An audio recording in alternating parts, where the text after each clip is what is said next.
This meeting is being broadcast live via Zoom over the internet on the Council's YouTube channel and will also be available to watch afterwards. To begin the meeting, there are a few matters of housekeeping. With the exception of the DSOs, Democratic Services Officers, advising us, would all participants please mute their microphones unless invited to speak. At the start of the meeting, I will announce by name and invite to speak those participants wishing to make representations to the committee members in the order of the business to be conducted. I will ask for the application to be presented by the planning officer, in which case a visual presentation will be shared.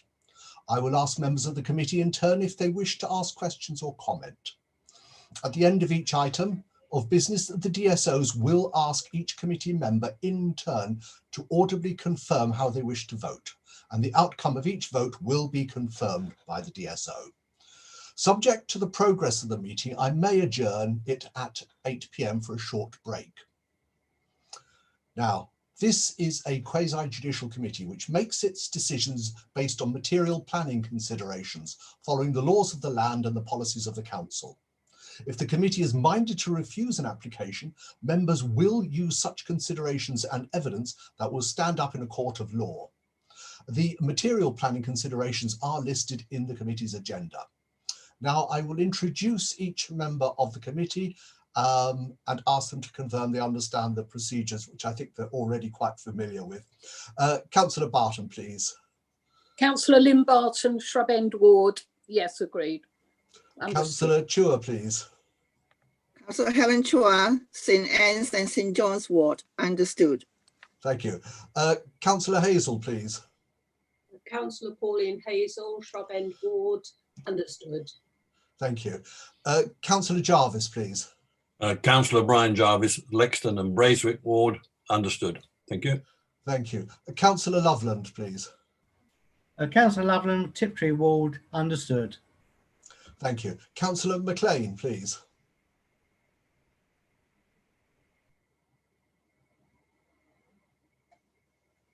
Councillor McLean.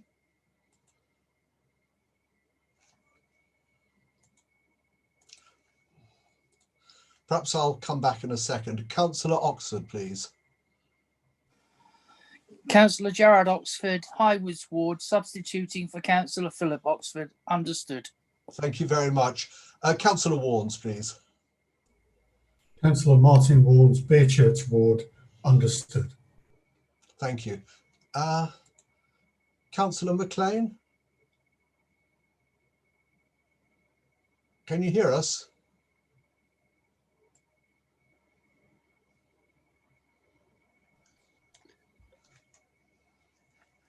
Chairman, it came up, she left on the screen.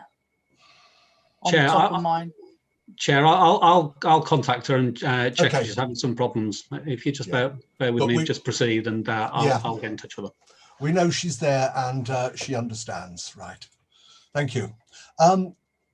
There are no substitutes this evening, save for Councillor Gerard Oxford in substitution for Councillor Philip Oxford. There are no urgent items scheduled for this meeting. Are there any declarations of interest, please?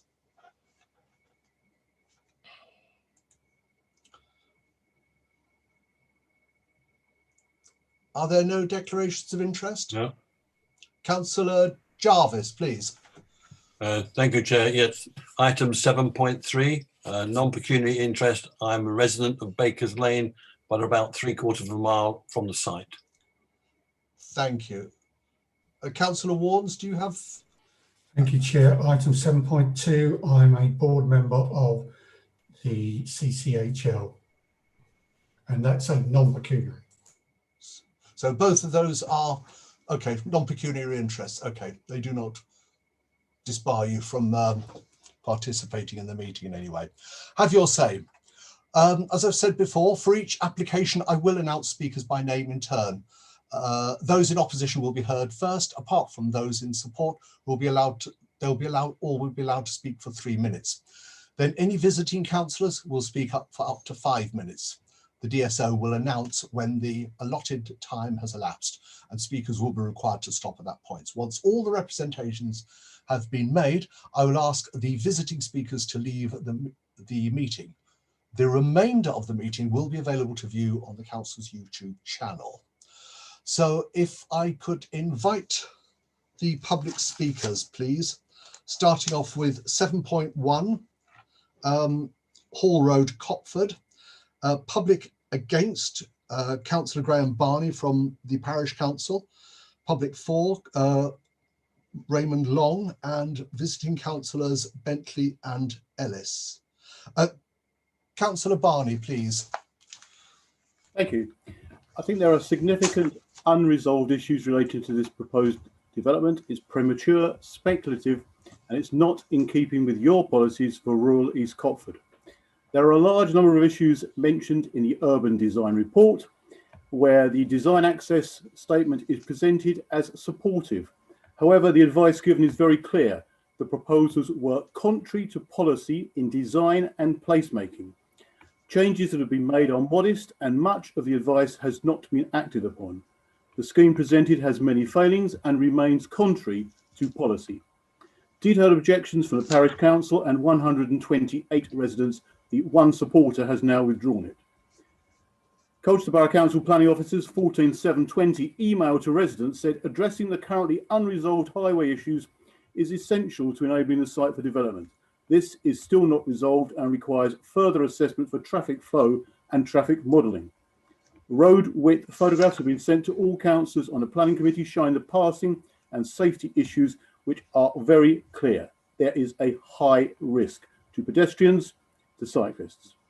Failure to meet Highways Policy DP17, which requires all developers to maintain the right and safe passage of all highway users, is clear.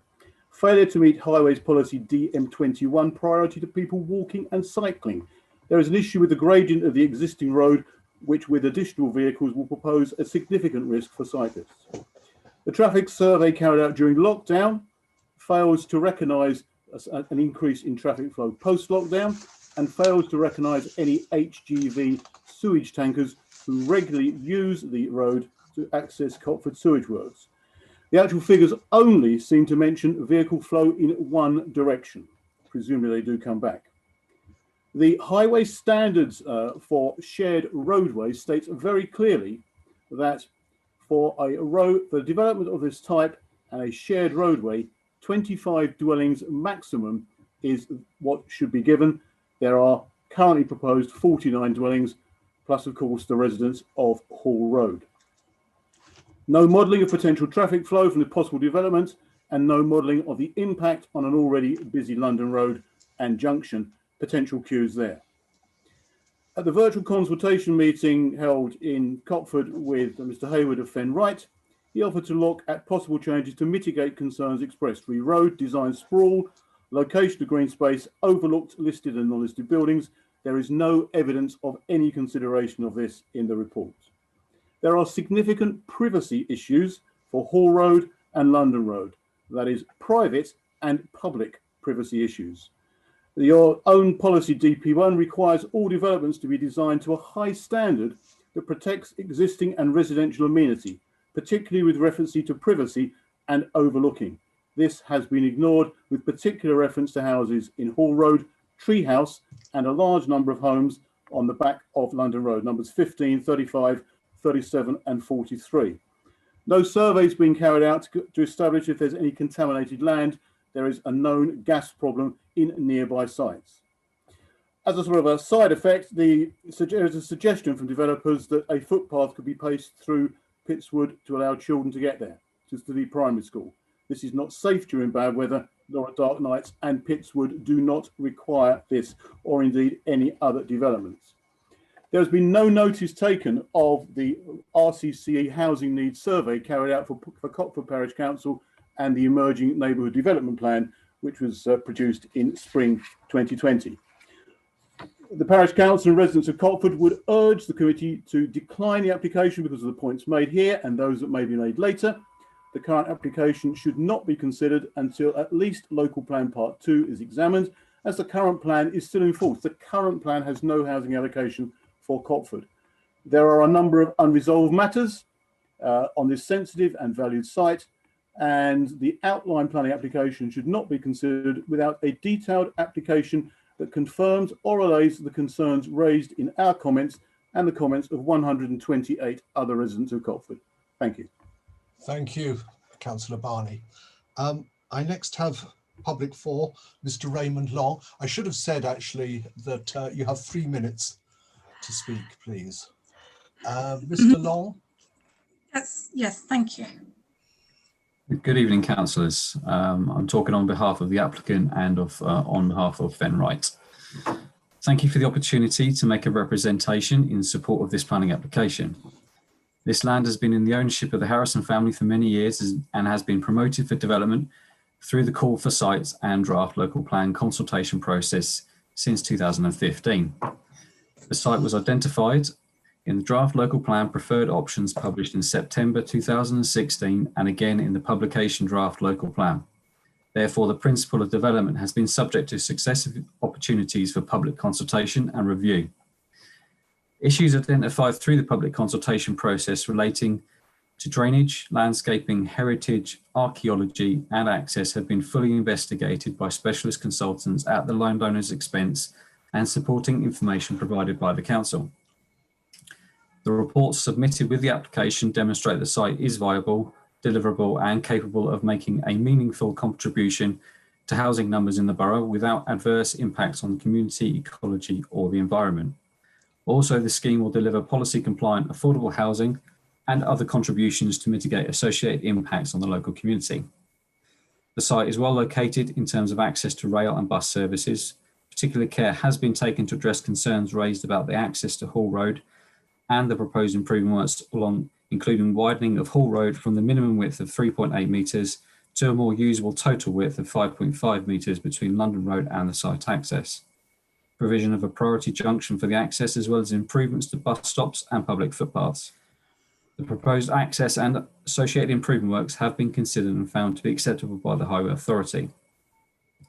The pre-application response received from the Council in December 2019 confirmed that subject to development, complying in full with all relevant matters set out in policy SS4 of the emerging local plan, the Council would not object to the principle of development on policy grounds. Setting aside design and layout issues that are not to be decided as part of this application, our client has worked collaboratively with the development control team to demonstrate the compliance with policy and other related issues. Fenright have advised that the proposed scheme has generated interest from a number of high quality local developers.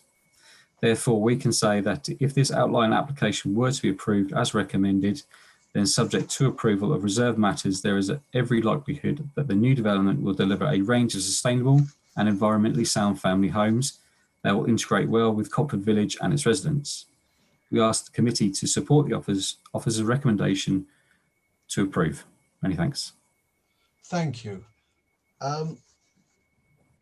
Councillor Bentley, please. Chairman, before we proceed to the next speaker, unfortunately, Councillor McLean is having difficulties with the audio, so she can't hear the committee's proceedings. Could I invite you just to pause for about 5 minutes whilst we try and resolve that, so she can hear the submissions? Indeed. Yeah, thank you very much, Chairman.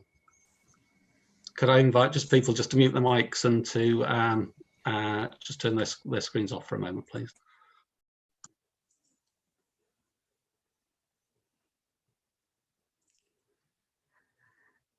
Thanks, Richard.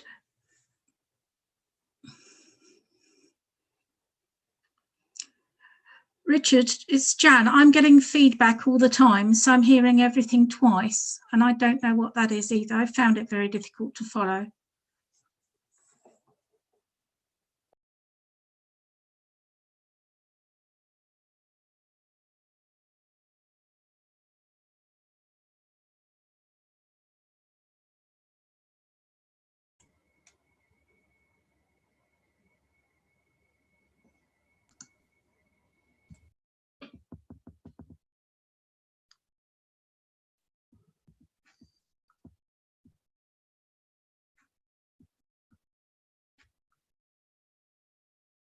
Hi, Jackie, can you hear me now?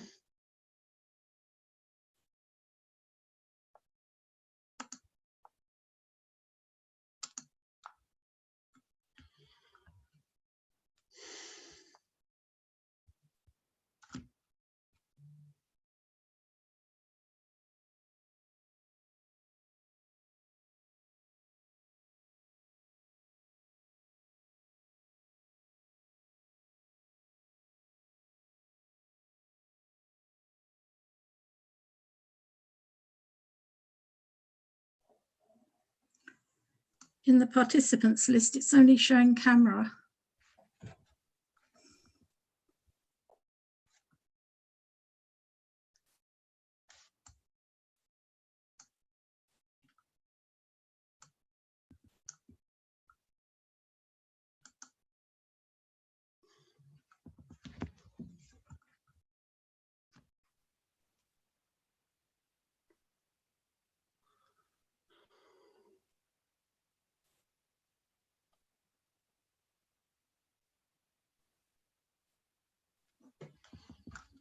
Hello? Hello, Jackie. Can you hear us? Yeah, I can hear you. Brilliant. What am I on, the phone or the internet? I think that's on your phone. Right, well, I'm on my phone, but I don't know how to get onto the, I mean, I'm on YouTube. I'm not on the meeting. Well, we can hear you, Jackie, and can you hear and see us? No, I can hear and see no one. I'm sorry, I can hear you. I can't see anybody. Are you happy to proceed on that basis that you can hear the meeting? I've missed everything. Yeah, well, we can redo the public submissions if the chairman feels that that's I'm on a phone. I mean, this is just not right. I mean, just.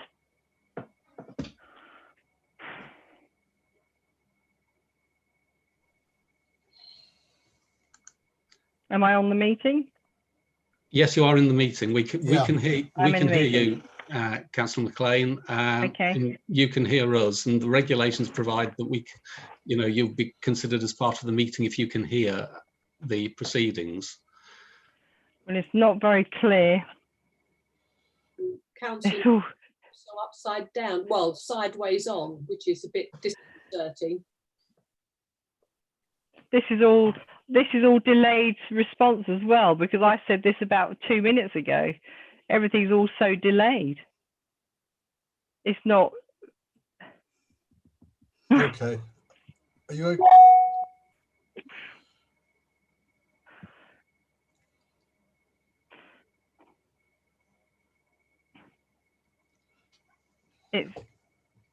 But it's not very clear for me. Everything's being repeated. Wow. That's technology for you. It's brilliant. Can you hear us, Jackie? That's the important bit.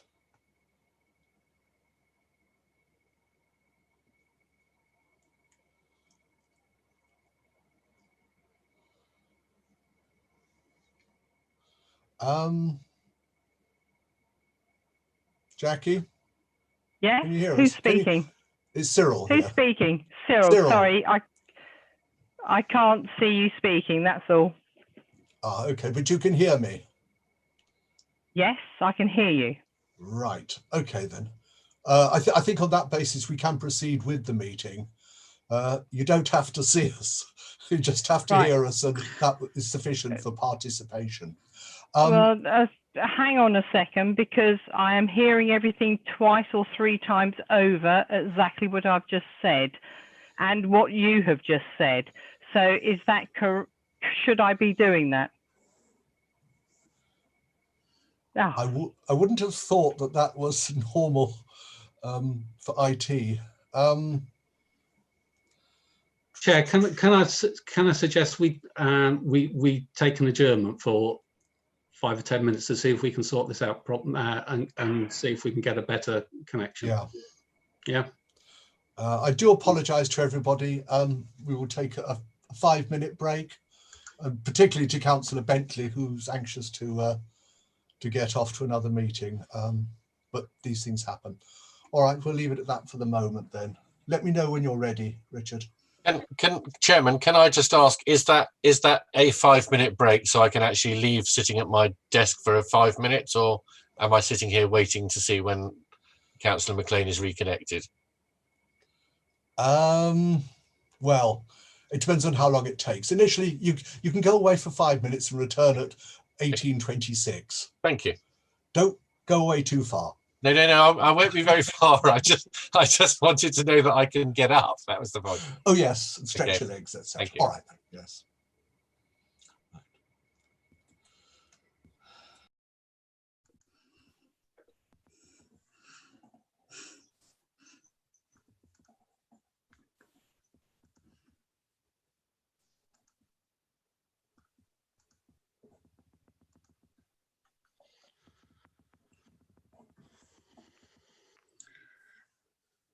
Richard, it's Jan.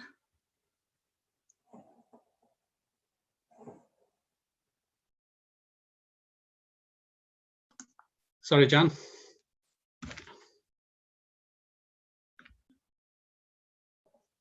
I sent you a text. I'm having exactly the same thing as Councillor McLean. I'm getting feedback all the time and it's coming back to me twice. Richard, can you hear Councillor Hazel? Yeah.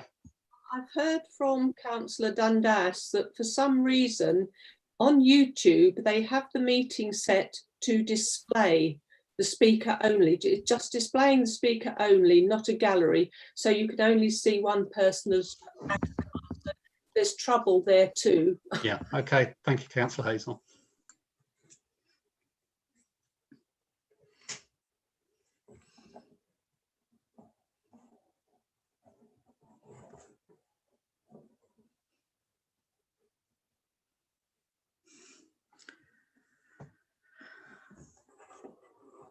I don't quite know how to resolve my thing, Richard. I've looked and everyone else is muted.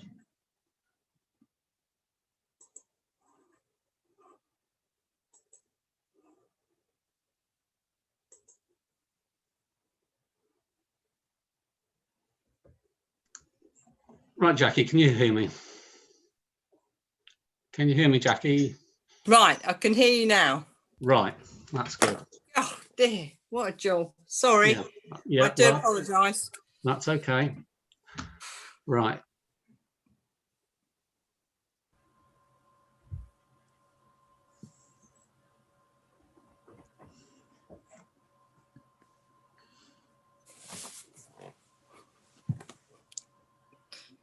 Can you hear me?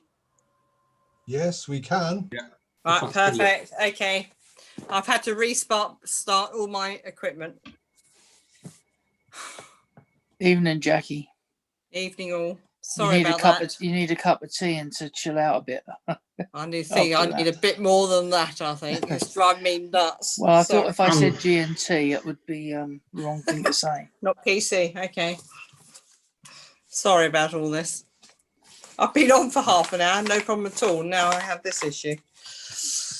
So you've missed, Jackie, you've missed the representations by Councillor Barney and by Mr. Long.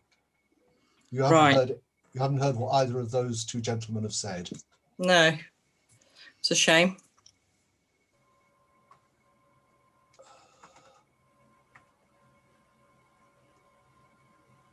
Can you tell me what the gist of it was? Well, I'm just sort of turning around in my mind. I need to talk to Richard about whether or not we need to repeat those representations for your benefit. Can I just?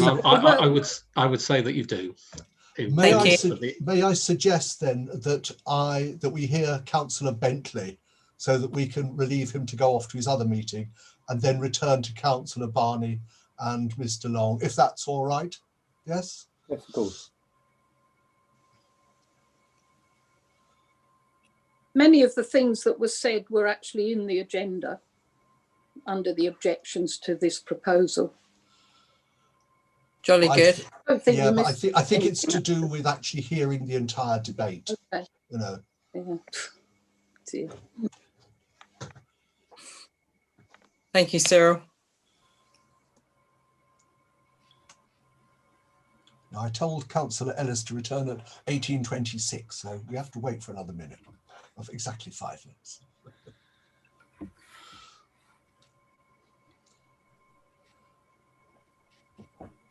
I am returned, Chairman. I'm glad to hear it. Okay. Is everybody else who should be here back in the room? Martyn, are you here? Yes, Chair, I'm here. Thanks. I think you have your committee here, Chairman. We have the committee. Okay. All right. But so as to release Councillor Bentley, you have the stage. Thank you. Chair, members, thank you. I'm very grateful. I'm very grateful you're fitting me in now because, yes, I have to be at 2 other meetings almost at the same time. And this is also important to do this on behalf of residents in Clifford as well. So I just want to cover 3 areas, which is the relevance to the local plan, traffic flows, which you've heard some about, I just want to add to, and also about the potential risks to the village if this were to go ahead. So it is important, I think, that we recognise that this is a speculative application because it's been the part 2 of the local plan, which is yet to be resolved by the inspector. Now, of course, if the inspector were to find it unsound, then we might have found ourselves in some difficulty here. And of course, we still have some issues around the local plan. It hasn't yet gone through.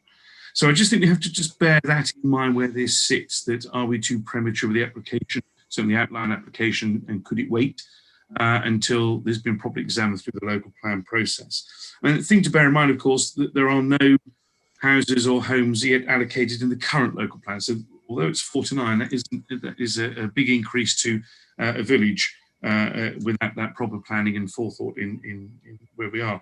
And of course, there are other brownfield sites where they could be considered first. So in the local plan, that may change things. And that's why I think we just have to look at it very, very carefully in all of this. I just want to turn to the traffic flows. Now, I'm delighted you've got my Essex County Council colleague, Martyn Mason, on the call. And I just want to say straight away that although I am the Cabinet Member for Highways, I'm not the Cabinet Member for Highways Planning. I would not dream of telling Martyn or his colleagues what they should and shouldn't be writing in applications, as you wouldn't as committee members tell your own planning officers as well. And I totally respect their views. It doesn't mean I have to agree with them, but I certainly respect them. In this particular case, what I'm constantly trying to do, thinking about infrastructure, both globally in the county, but also certainly in the village of Cllr as well, is what the future is going to hold by each application that comes forward.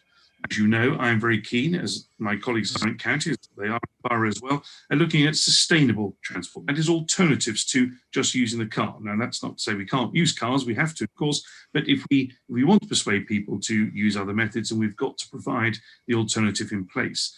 And for that particular reason, I'm concerned about the number of movements onto what's already a busy road in London Road. We want to encourage more cycling and more pedestrianisation, and yet we're potentially here going to add more cars to a busy road already. You've heard already about the amount of traffic going down London Road. It is the alternative to the A12. It was once the A12, but it's now the alternative to the A12, and many HGVs are using it. In fact, on a completely separate issue, but related to this, we have a number of large lorries now coming down London Road, making their way to Stanway to various locations. And what I think is happening is they're coming off at the Marks Tay junction rather than coming off at the Stanway junction. And we're trying to deal with that, but it is an increase in traffic with very large vehicles on a very busy road already, and yet we're now potentially adding to some of that by building this accommodation. And I think we just need to think about in the future how many traffic movements there'll be. So one of the things I'm very keen that all planning committees now start thinking about is not what the traffic flow will be, but what it will be in 10 to 15 to 20 years' time. We've really got to go heads around that, because that's why we have a lot of congestion now, because 20 or 30 years ago, planning committees weren't thinking that, and that's why we have all these cars on the road. So really, I'd like you to start thinking about what this could do in the future with that proper planning of sustainable transport and alternatives being put into place. I would also like to think about the utilities as well. One of the big issues that we face is flooding at the moment, surface flooding. One of the things I am concerned about in that is we are building more houses and connecting to existing utilities, which in many cases are very, very old. That's not just our utilities, but also those belonging to utility companies. You can only make so many connections to a water pipe that is many decades old before things start going wrong, and that's what we're starting to see. So I do want you to consider what this implication of this application would be around those utilities going forward, and what the flood risk is likely to be, and that's something you really must consider. I would ask for much more information than you currently have. We also know that the treatment works there and the sewage treatment works at Cllr is at capacity now. And you've heard from the chairman, there's regular tankering to and from nearby areas already, which adds to the traffic problems affecting this narrow road in Hall Road. And we know the utility companies recognise their legal obligations to meet water and sewage needs. As I've told you, as long as you make a connection that's legal, it's what happens beyond that. And we really collectively as society have got to start thinking about this, not thinking our silo parts of what that means. It's what it means and what it means in 20 to 30 years' time. So, Chairman, I'm not going to take up much more of your time because you've heard a lot of the arguments from Mr. Barney. You'll hear a lot of the arguments again from Councillor Ellis, slightly different ones. But I just want to say in this particular case, I think this is a moment for the planning committee to look at this very carefully, to think what it means for the future, to think that it is premature when we have local plans yet to be determined. And for that reason, I would ask you at this stage to refuse it. Chair, members, thank you very much. Thank you very much, Councillor Bentley, and happy Christmas if I don't see you again. Yes, I must go. Thank you very much. Thanks for your time. Thank you. I now propose to go over, ask Councillor Barney and Mr. Long to repeat their representations for your benefit, Jackie. Councillor McLean. Okay, Councillor Barney, please. Thank you very much, Chair. As has been mentioned earlier, there are significant unresolved issues with this premature speculative development. It's not in keeping with Colchester Borough Council's policy for rural East Cotford. There's some selective referencing to the development in the urban design report, which is highlighted very well on the website. The design access statement is presented as supportive. However, it is clear from what is stated, the advice given is very clear. The proposals were contrary to policy in design and placemaking. The changes that were made as a result of this were modest, and much of the advice has not been acted upon. The scheme presented has many failings and remains contrary to policy. These are direct quotes from your own report. 128 detailed objections from the parish council and residents, no supporting. The one that was has now been withdrawn. Email to residents from Colchester Borough Council's planning officers stated addressing the currently unresolved highway issues is essential to enabling the site for development such as that proposed. This is still not resolved and requires further assessment for traffic flow and modelling. Road width photographs have been sent to all councillors who were shown on the planning committee, showing that the passing safety issues remain and will remain even if the road were widened to 5.5 metres, which actually seems to be below the threshold required for an HGV and car and pedestrian or cyclist to pass, according to the street's design guidance. There's a failure then to meet highway policy DP 17, which requires all developments to maintain the right and safe passage of all highway users. Councillor Bentley referred to cyclists and alternative methods. There's a failure to meet highways policy DM 21, giving priority to people walking and cycling. The gradient of the existing road with additional vehicles will pose a significant risk to cyclists. Traffic surveys carried out during lockdown failed to recognise any HGV and sewage tankers moving along that one, with a consequent risk to pedestrians and cars passing. In fact, they cannot, as you may have seen on the photos. The actual figures mentioned in the survey only mention vehicle flow in one direction. It would seem that traffic modelling and traffic flow for any potential development should have been carried out. The highway standard for a shared roadway states very clearly 25 dwellings maximum is what should be allowed for a shared roadway stroke pedestrian access.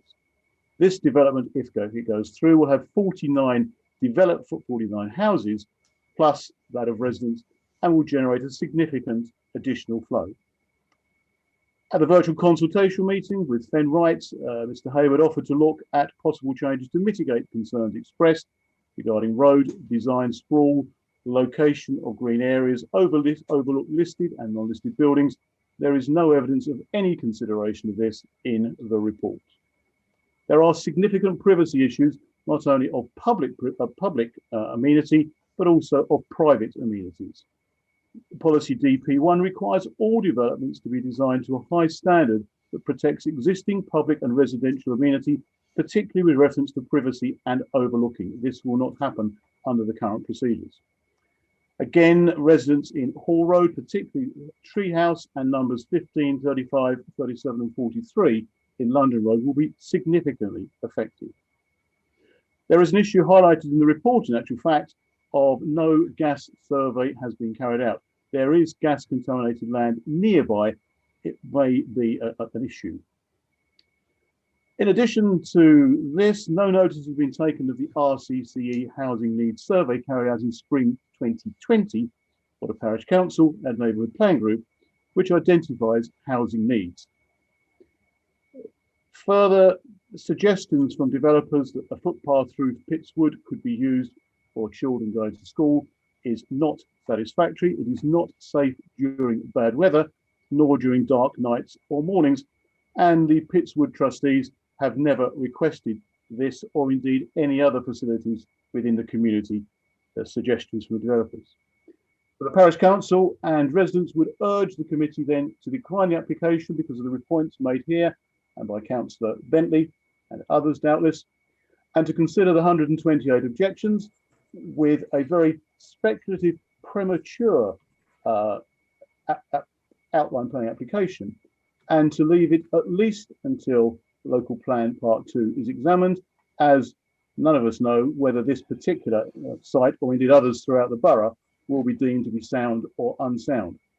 There are a number then of unresolved matters on this site, and we would urge the committee to consider rejecting this application's outline planning application at this stage. Thank you, Chair. Thank you, Councillor Barney. Mr. Long, please. Good evening again, councillors. On behalf of the applicant and Fenright, I'm just making this statement. Thank you for the opportunity to make a representation in support of this planning application. This land has been in the ownership of the Harrison family for many years and has been promoted for development through the call for sites and draft local plan consultation process since 2015.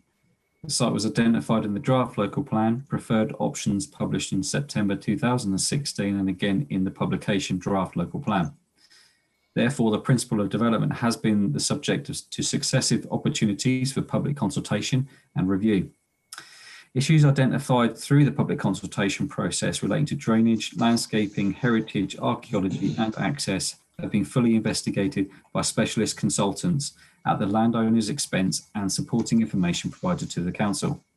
The reports submitted with the application demonstrate that the site is viable, deliverable and capable of making a meaningful contribution to housing numbers in the borough without adverse impacts on the community, ecology or the environment. Also, the scheme will deliver policy compliant affordable housing and other contributions to mitigate associated impacts on the local community.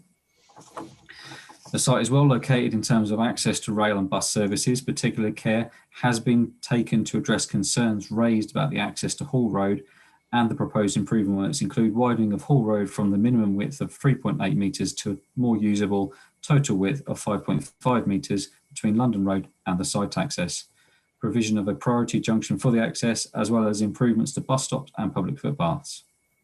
The proposed access and associated improvement works have been considered and found to be acceptable by the Highway Authority.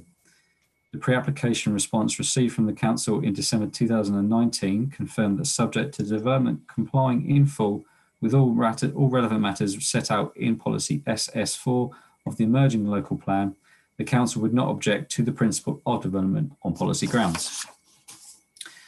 Setting aside design and layout issues that are not to be decided as part of this application, our client has worked collaboratively with the development control team to demonstrate compliance with policy and other related issues. Fenright have advised that the proposed scheme has generated interest from a number of high quality local developers. Therefore, we can say if this outline application were to be approved as recommended, then subject to approval of reserve matters, there is every likelihood that the new development will deliver a range of sustainable and environmentally sound family homes that will integrate well with Cllr Village and its residents. We ask the committee to support the offer's recommendation to approve. Thank you. Thank you very much, Mr. Long. And I do apologise to both you and Councillor Barney. Councillor Ellis, your patience is rewarded. Thank you very much indeed, Chairman. Good evening, committee. I'm also speaking on behalf of the Parish Council and residents of Clford, but focusing on the road and traffic issues primarily associated with this inappropriate development site. Hopefully members will have had an opportunity to study the photographs of the road which have been submitted to them by residents, I think over the last few days. These demonstrate the inadequacies of this road for serving a development of this size.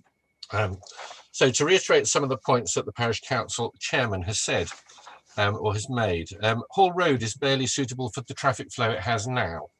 The developer's transport survey misleadingly shows 30 vehicles going only one way.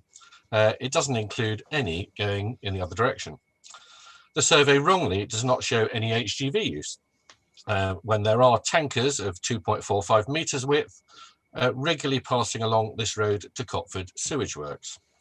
The manual for streets shows that the safe passing of cars and HGVs requires 5.15 metres, a width which does not take into account the need and responsibility to allow safe passage of pedestrians, pushchairs and wheelchair users.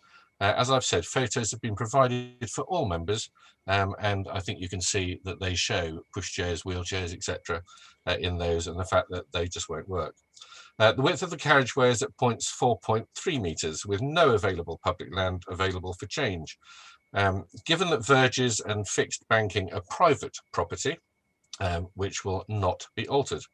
The curtilage of at least one property in Hall Road extends beyond their front fence, and this is not available for use as either a roadway or shared way. There may be others. No mention is made of agricultural vehicles of between 2.45 and 3.5 metre width, which frequently access the two working farms in Hall Road. The Essex Design Guide sets a safe standard of 6 metres width for a shared surface as envisaged, a point dismissed as only guidance, and the urban design commentary has also been ignored. Best practice standards set out in the design guide should be applied to this development rather than minimum standards. We should be striving to do better. The proposed shared surface with a 25mm curb is deemed by the applicant to be safe for visually impaired residents, which is again a minimum rather than a high quality solution. The minimum requirement for this shared surface is described in the urban designer's notes as 1.5 metres, which is not met in the proposals. The site does not create well-connected places which prioritise the needs of pedestrians and cyclists as set out in CBC policy SB6, so that development is not consistent with the ambitions of planning policy. And if 49 homes are built, then the 20 morning vehicle movements envisaged in the application are grossly unrealistic, based on the likely 30+ daily journeys to and from Cotford Primary School, which is not within walking distance. The urban designer's comments state that 49 dwellings as proposed exceed the maximum number of 25 to be served from a shared surface, as pointed out by the chairman. Members, today we've received the inspector's report for part 1 of our plan. We expect section 2 to be examined in the spring, and given that this is not a site that the village of Cotford have ever supported, I would expect them to want to be able to explain why not to an inspector. Your permitting this outline permission this evening will remove their right to do so. That is wholly undemocratic.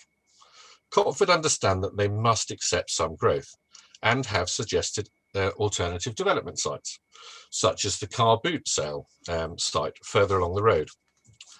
But CBC would not entertain it at the time because they believed they would need that land for a junction to service the now deleted Colchester Braintree Borders Garden Community. Please give Cotford the opportunity to put their case to the inspector and defer this application until such time as they can. And some of the issues that have been raised this evening by Councillor Barney, the chairman of the parish council, and by Councillor Bentley can be addressed. Thank you very much indeed. Thank you very much, Councillor Ellis. I will now move on to the speakers for the Northern Gateway application. And there's only one speaker, speaker 4, Chris Goldsmith. Mr. Goldsmith, you have 3 minutes, please. Good evening, committee. I'm pleased to be here with you again as we take another important step forward in delivering this exciting leisure facility that enhances the other significant investment made and being made at Northern Gateway. Many of you will remember me discussing an earlier proposal for this site in 2017, which led to planning permission being granted. Since that time, things have changed in the leisure market, no more so than in the last 12 months. Notwithstanding these changes, we remain committed to the core aim of the original scheme to create a state-of-the-art leisure destination that will really put Colchester on the local, regional and national map. Our approach has been to retain the popular design ethos from the previous scheme, but adapt it to ensure we respond to the changed and changing needs of the market, while still providing the locally desired mix of uses in a unique and exciting development.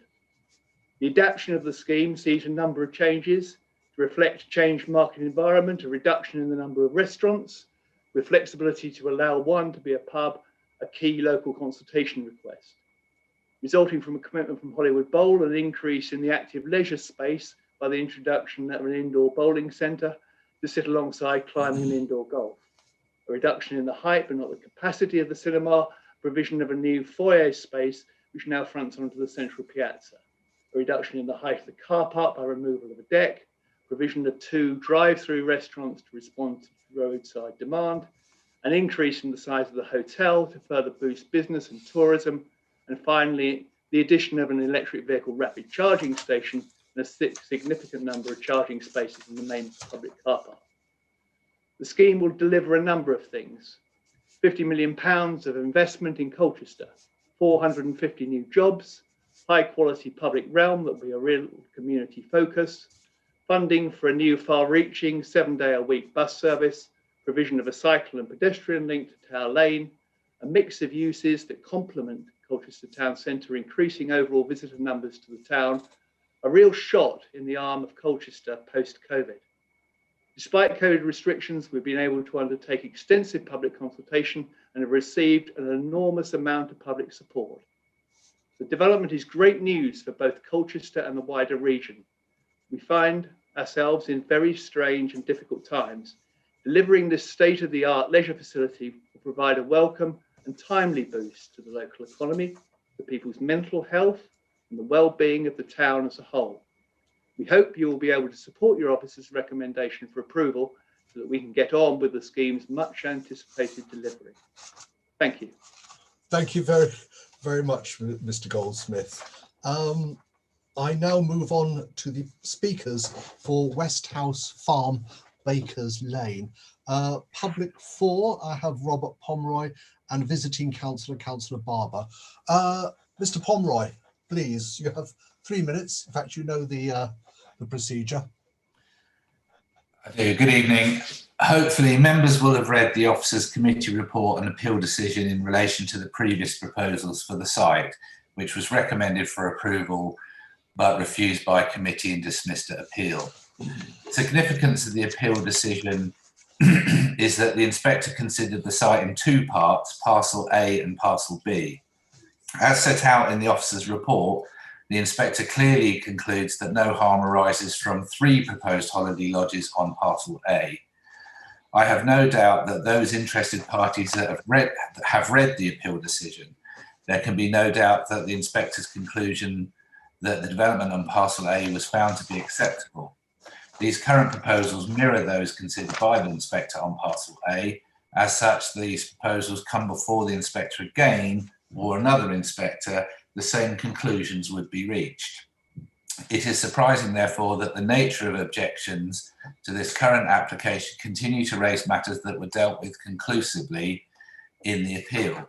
Of particular note, the inspector confirmed that proposals for parcel A are also compliant with policy DP10 of the local plan, which the inspector states supports small-scale visitor accommodation in rural areas, even in areas which have poor accessibility. Given the inspector found no harm resulting from the development on parcel A and that the scheme was compliant with the council's tourism policy, it is difficult to comprehend why the application has been called in for reasons given as impact on wildlife. The proposal is on agricultural land, which is not appropriate, nor is it an appropriate location for these proposals. This land is not earmarked for development in the current or emerging plan. Visual amenity, design, flooding issues, the precedent this proposal would cause in the rural location and highway safety. This is clearly a misunderstanding of the policy. These comments suggest that the appeal decision and the application statement submitted with the application, which fully details the background and policy implications, have either not been understood or ignored. Officers have reconsidered the issues and objections made and have once again recommended approval. They advise that the proposals are compliant with local and national planning policy. Consultations with statutory consultees also reveals that there are no objections on grounds of flooding, landscape, air quality, amenity of neighbours, highway safety and access, ecology, trees, archaeology and contamination. These are the views of professionals in the relevant fields of expertise who have considered the proposals having regard to adopted standards and policy. I trust that members will acknowledge that these proposals have in effect been vetted by a planning inspector. This is a relatively rare case where members have the benefit of assessment by an inspector and are able to consider his findings and conclusions. The appeal decision is also a material consideration of significant weight. Armed with this insight, it is hoped that the conclusions of the inspector and the recommendation of your professional officers will now be accepted and permission granted. Thank you. Thank you very much, Mr. Pomeroy. I now call Councillor Lewis Barber to address the committee. You have 5 minutes, as you well know. Thank you, Chair, for the opportunity to speak on this application. I'll start by just raising two issues that were raised by the previous speaker. Firstly, questioning why I called it in.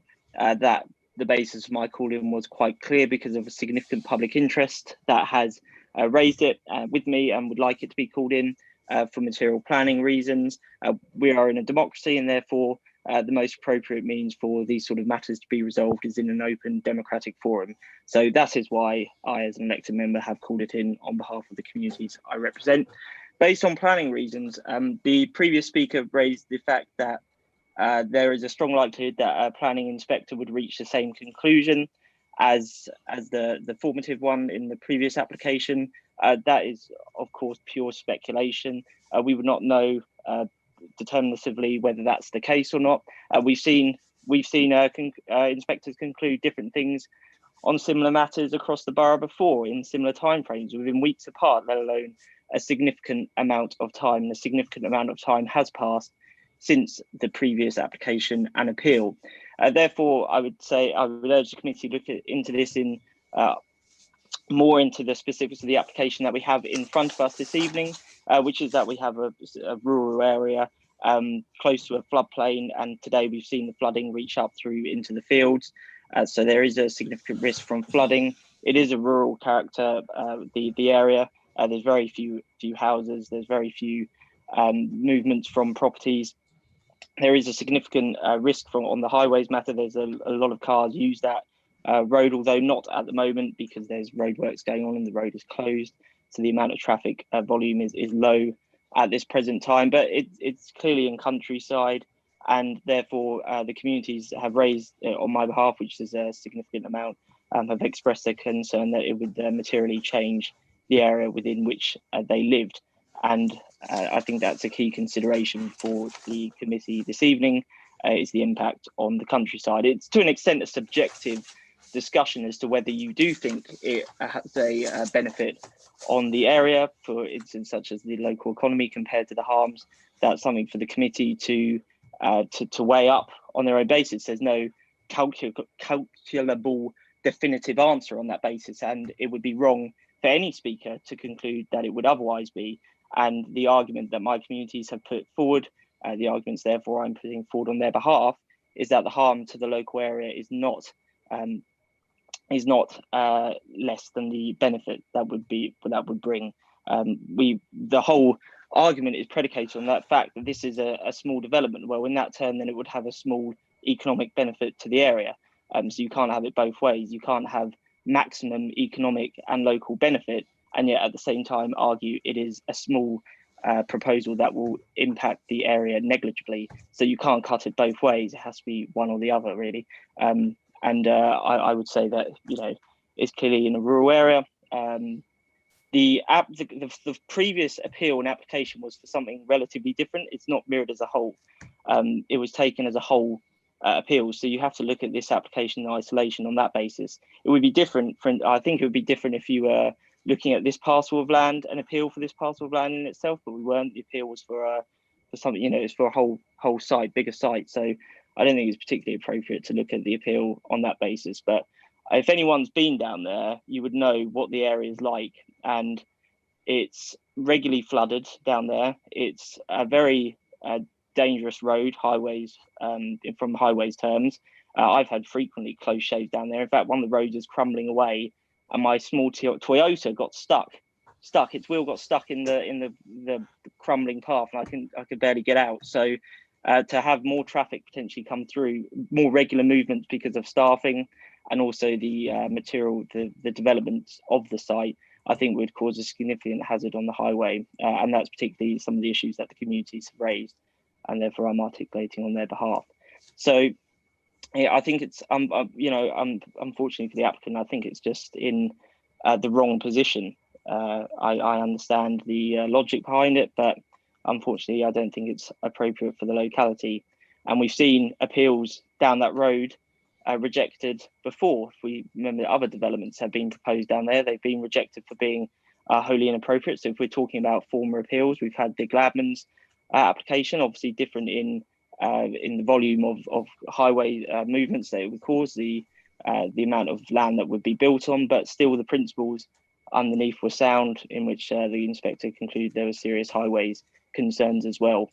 So they're all, if we're taking into appeal decisions, you should take into the fact that an appeal has been rejected previously because of the fact that there is problems with the time, highway. Chairman. Let's go 5 I'm minutes, done. Chair. I'm done. Just in. So I urge you to reject it. Thank you very much, Councillor Barber. That is the end of the public speakers. I will now ask you all to leave the meeting, please. And you may follow the proceedings on the Council's YouTube channel.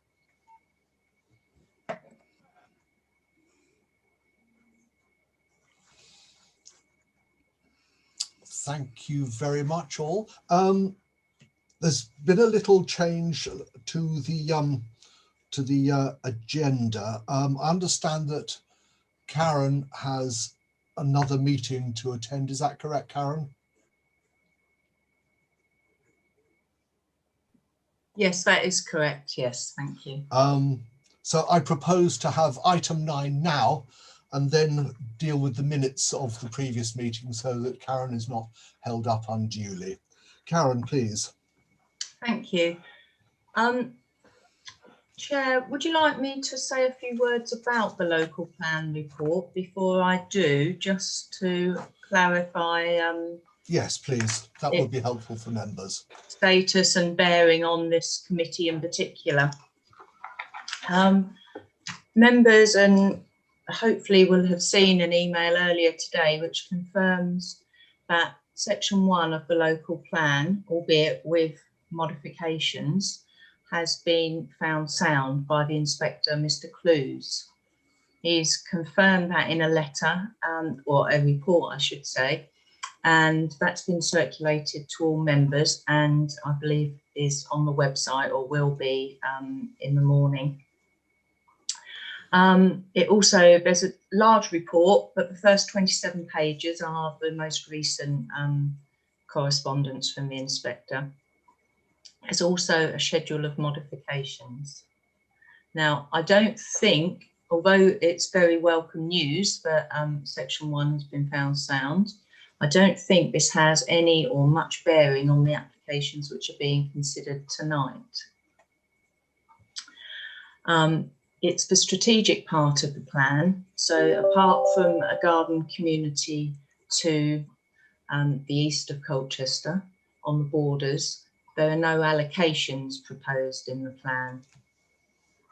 What it does do, however, is it means that we can move forward with section 2 of the local plan, and that's where all the other allocations in the borough are set out. We've heard already today about a site in Clifford.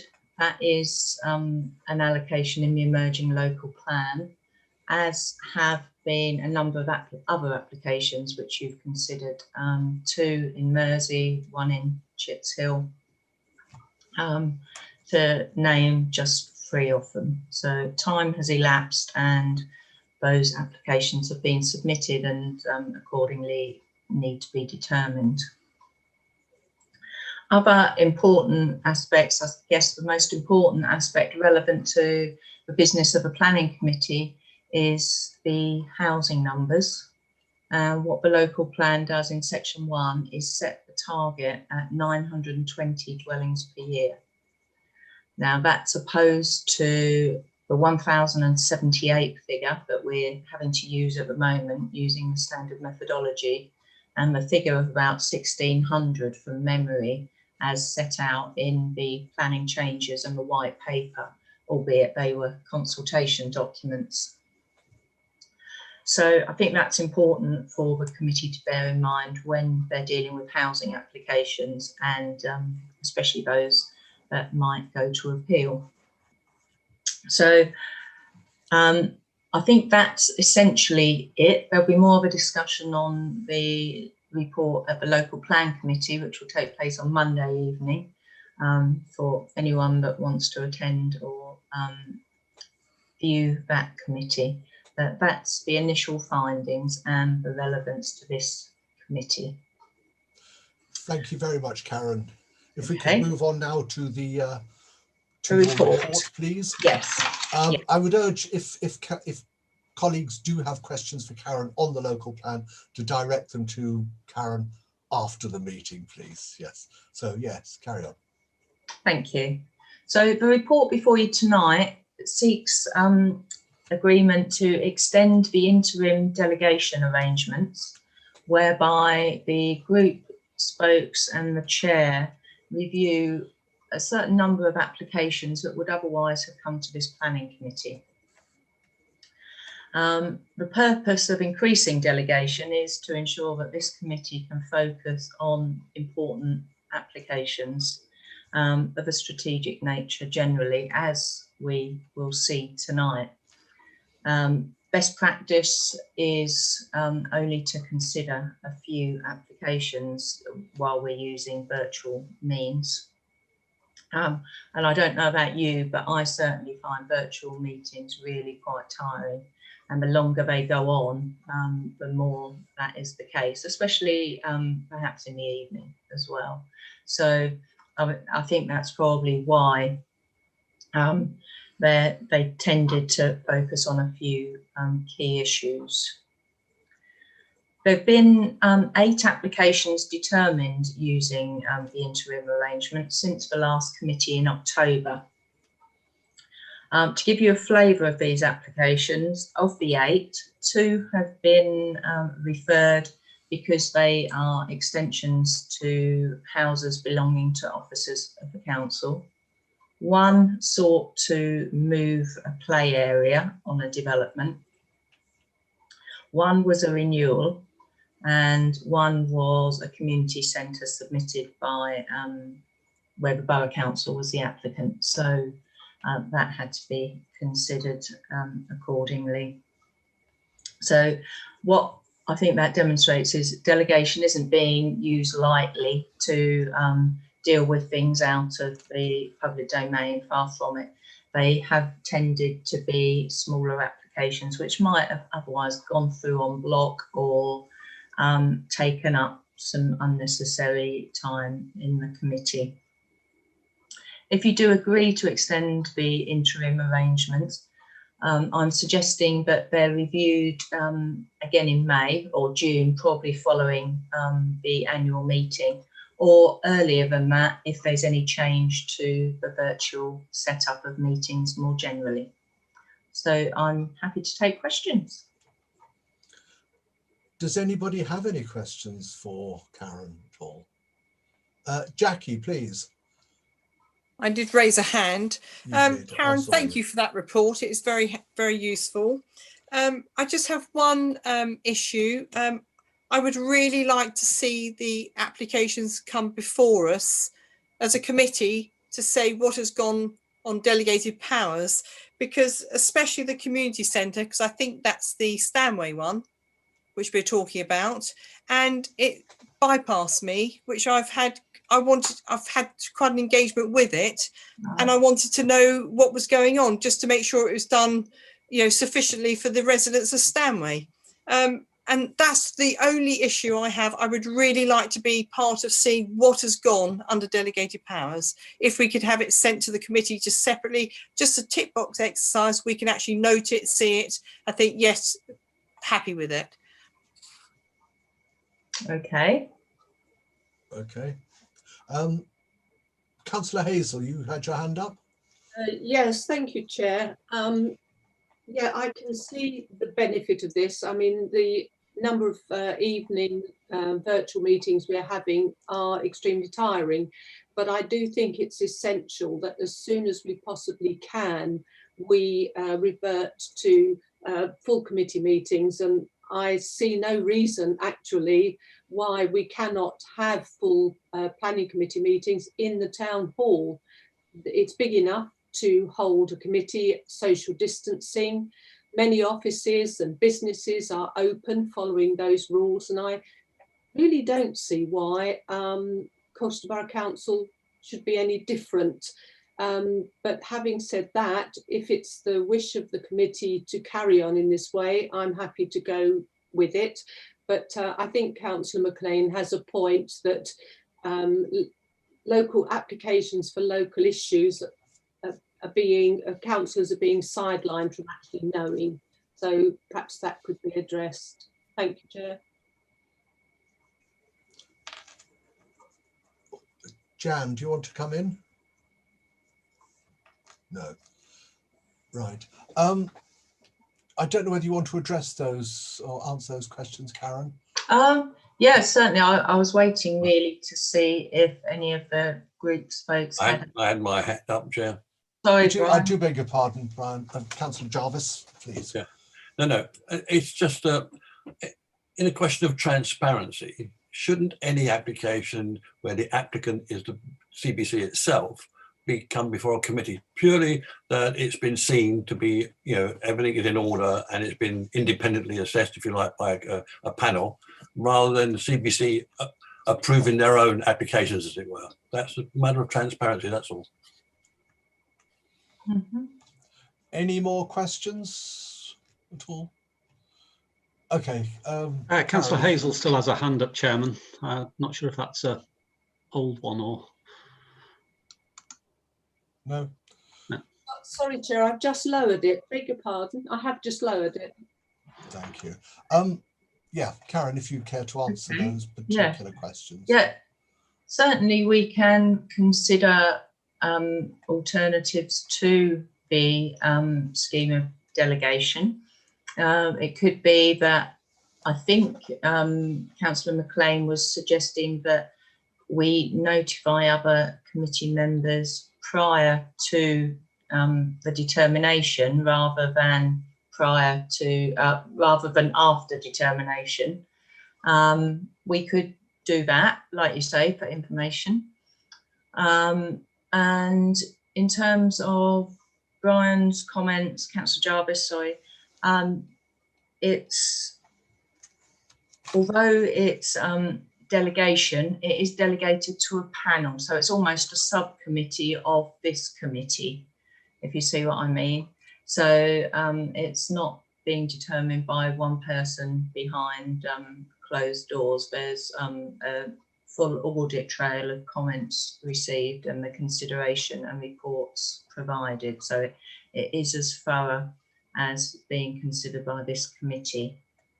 And Councillor Hazel's comments, I think, are better addressed to others in democratic services, because I think that's part of a bigger discussion about council meetings and the way they are held, rather than just planning committee. So that would be a corporate decision for the council. Thank you. I think actually coming back to Councillor McLean's point about being notified, maybe we just ought to keep an eye on who are the ward councillors for an area. With all due respect, I don't think everybody's particularly interested in a community centre at Stanway, but obviously you are as the ward councillor. Good. If we have no more questions for Karen, we will release her and let her go to her next meeting. Right. Thank you very much, Karen. And, thank you. Enjoy your evening. And right. You. Right, thank you. We'll now move on to item number 6, the minutes. Chair, you just need to take a vote on the recommendation. Actually, you're absolutely right. Do we actually need to do a roll call, or should we just do it by exception, if anybody objects? I think you could invite the committee to indicate, Chairman. What, just by show of hands? Yeah. Are you saying? Yes? Yes, Chairman. Sorry. Okay, if you all agree, then please put up your hand. I think that's unanimous.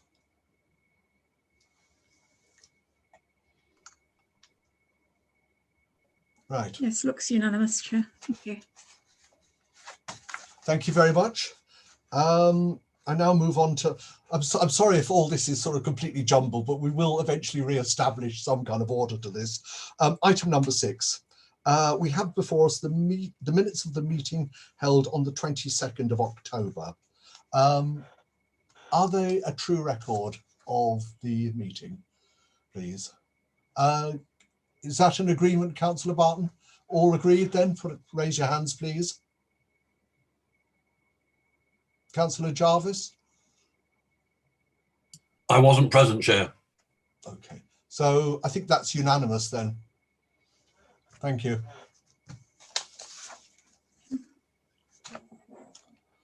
Right, we now move on to the substantive part of the meeting, the actual planning applications, and we return to Hall Road, Copford. This is one by James Ryan. James, if you'd care to take it away from here, please. Thanks very much. Good evening, Chair. Good evening, members. So I'll just share my screen.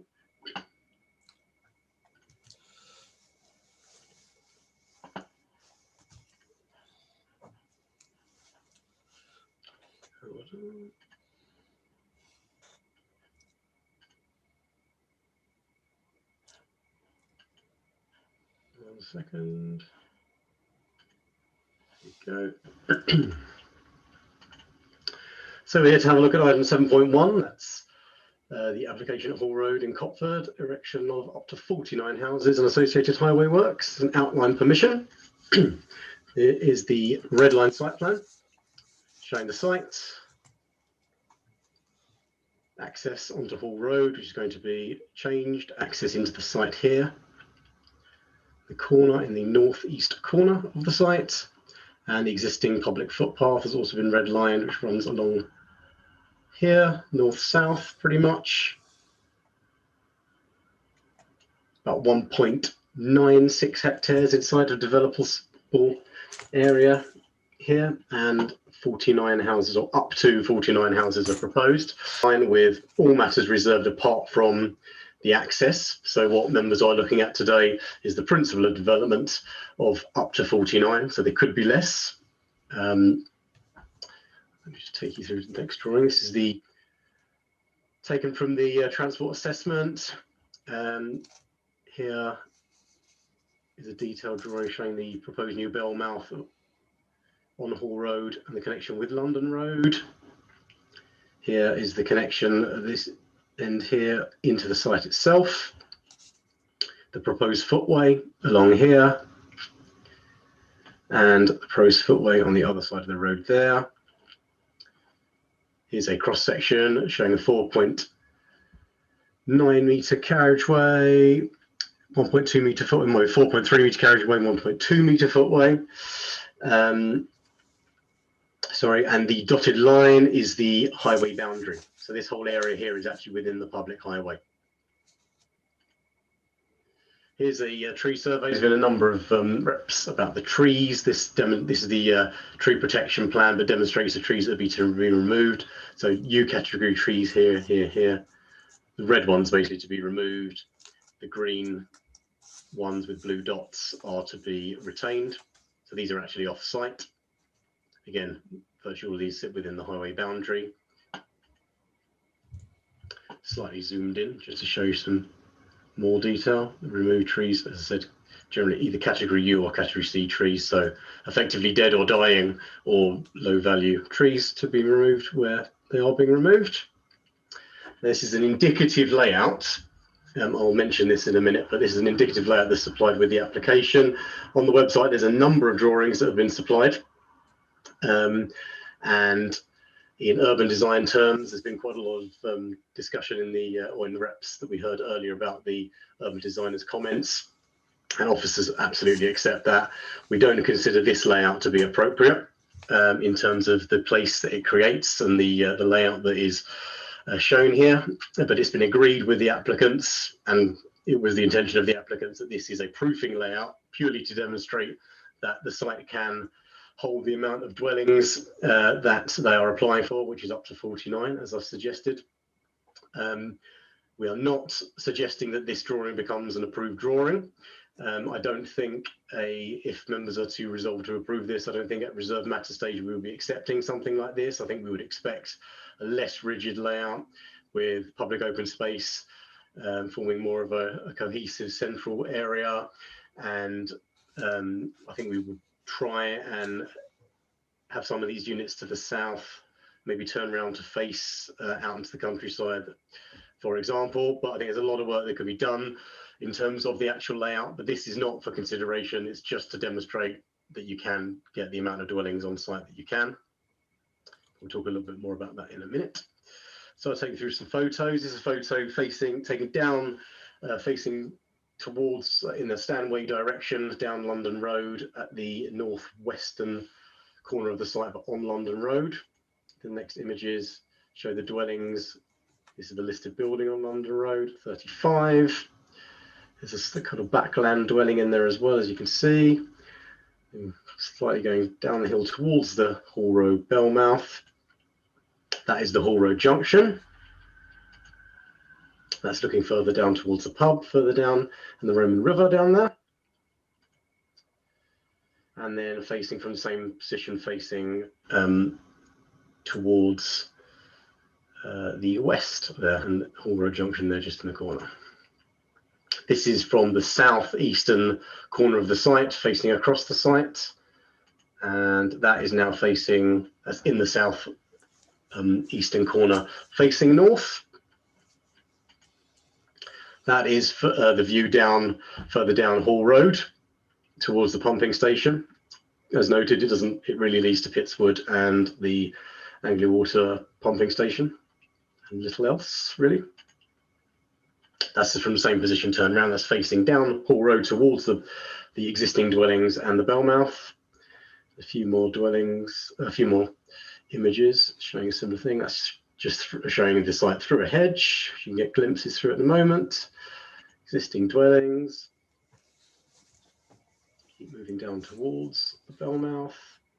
Now this is slightly inside the site at the access point, looking out towards the existing dwellings. And then I turned around 180 degrees. So there's the kind of rear boundary of the existing dwellings on London Road. Looking across the site again at an angle and up the hedge line there. Then showing the slope down towards London Road. This is taken from the end of the public footpath facing northeast. With these are the rears of the houses on London, back on to the site and face London Road. That's taken directly across the site facing Hall Road. That's looking up the public right-of-way, which takes its path up here and goes between the houses on London Road. Another shot further along the public right-of-way, it can be clearly seen here. That's looking directly to the east along the long garden that runs along the back edge of the site here.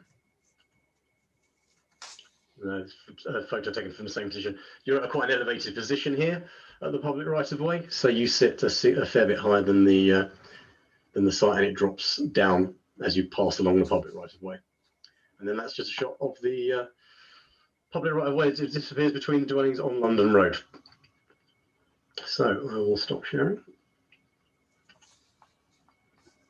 There's a few points I'd like to raise at this point, really. It's a scheme is an emerging allocation, as has been noted before by some of the representations through the Emerging Local Plan Policy SS4. the reps correctly noted, this was not allocated in the current adopted local plan. It is an emerging allocation. So it's a part of the planning balance is the weight that we're going to give to that, or members are going to give to that emerging allocation at this time. And as you can see from the officer's report, I think we've gone into quite some detail in terms of the balancing process that we've been through in terms of the perceived elements of harm and whether they can be mitigated against, whether the various consultees, be internal and statutory consultees, consider the scheme to be compliant with regards to their respective areas, and we consider that they do in that respect. Some of the points I wanted to mention specifically this point is it was mentioned by a number of the representations that the urban design internal consultee, which was our locum urban designer, had a number of significant issues with the scheme as it's been as the indicative drawings show. And as planners, we absolutely accept those points that have been raised. I think, as I mentioned, we don't consider the scheme that I showed you in indicative terms to be acceptable. However, this is an outline application for up to 49 dwellings, and the only thing we would be approving is the principle of the development and the access points.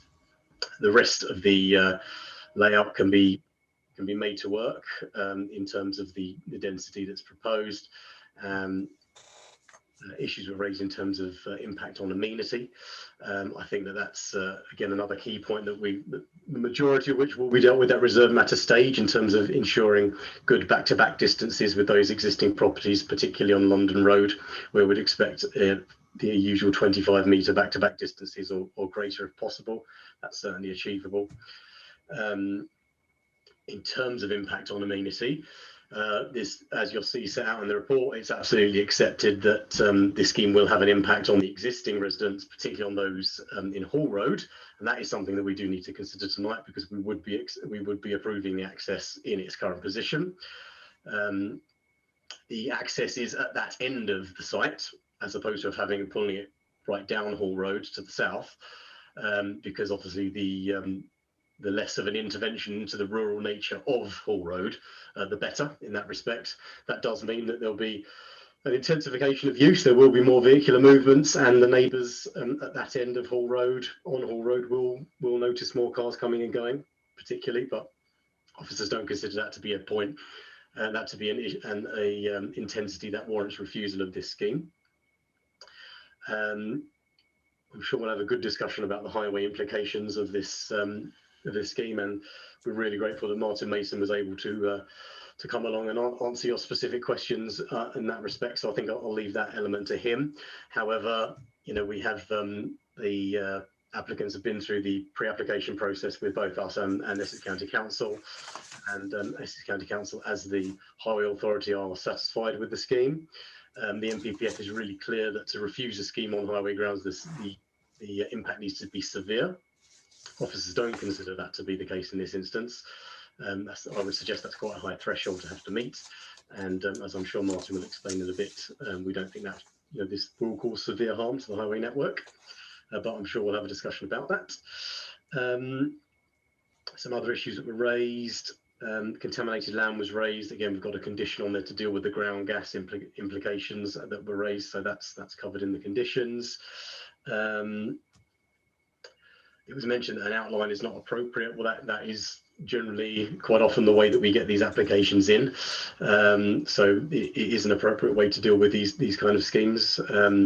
Clearly, the highway being an issue on this site and being one of significant consideration for members, it's good that it's an outline application with the highway element fixed. So at least we can be clear about that.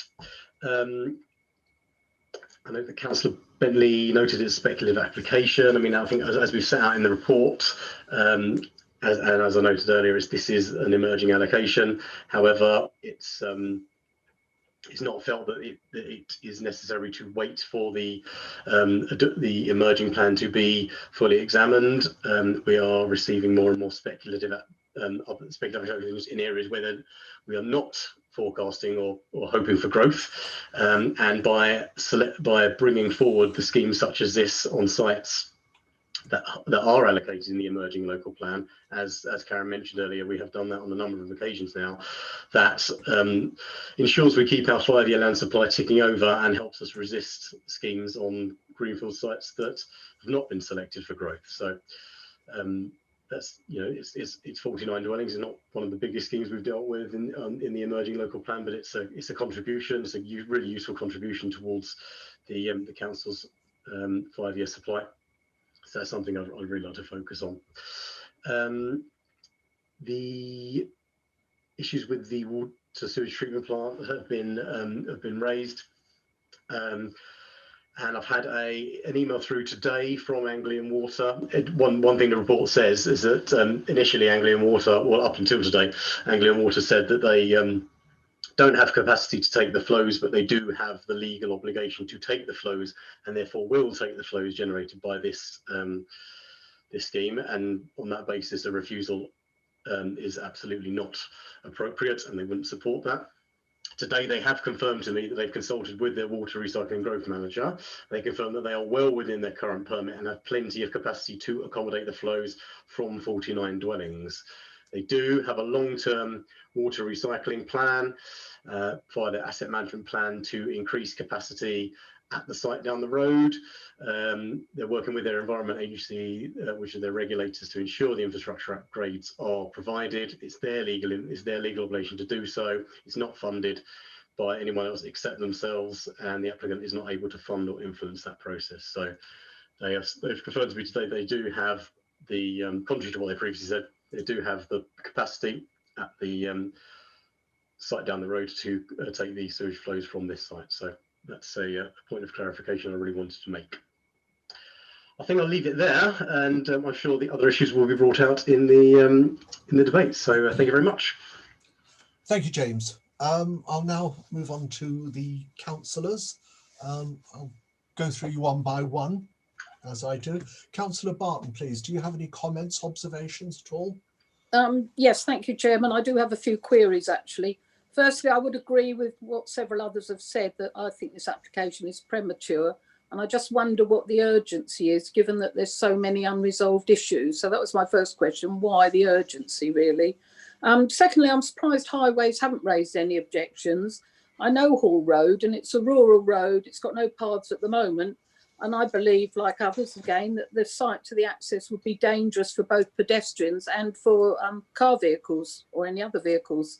I'm aware there is a condition to build a path, but this means, as has been said, the road width would be below the recommended guidelines. And my question is probably to Martyn, how is this acceptable? Why are you accepting something that's below the recommended guidelines, particularly on this site, this entrance? Thirdly, very disappointed to see that no money's been allocated to the NHS, as it's obvious this development will have a huge impact on the local surgery. Now, I've read the details, and it's even more frustrating to note that a development needs to be 50 homes to warrant a contribution to the NHS. And I do think it's odd that this one sits at 49, so no contribution is payable. I'm not happy with that. And finally, something which hasn't been mentioned, this is about the fourth application that we've received where badger sets are disturbed in the process of a development. And my question is, what plans are in place to protect these badgers, as their habitat seems to be being destroyed with nearly every application that we deal with lately? And I feel we should take some responsibility for this. So they're my thoughts at the moment. Thank you, Chairman. Thank you very much. Just for the benefit of Martyn and anybody watching, I usually take these questions from councillors in groups of 3. So I will, before I elicit a response from the officers. So Councillor Cllr, please, do you have any comments or observations?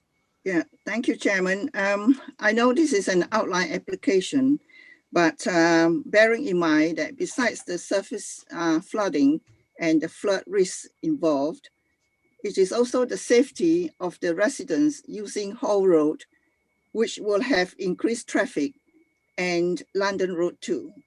It is not just the pedestrians, the cars, the cyclists, and the parents walking with the children and with the push chairs but also Anglia Water HGVs and other vehicles are using those roads, and they are on both sides, not just one way in, they also way out.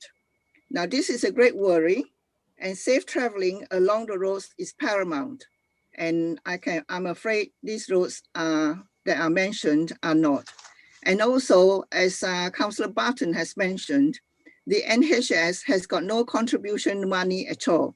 I'm not being cynical, or you might call me cynical, but 49 houses, just one house below the 50, does that mean to say then that they don't have to make any contributions for the NHS? And with the increased people, more people will be using the medical services. Thank you, Chairman. Thank you. Councillor Hazel, please. Yes, thank you, Chair. I mean, for the moment, Councillor Martyn and Councillor Cllr have said everything I would wish to say at this point. So I'm basically saying what they said. Thank you. Thank you. May I suggest that Martyn answers the highway related questions, and then we turn to you, James, for the non-highway related questions. Martyn, please. Thank you, Chair. I hope you can hear me okay. Good evening, members. Evening.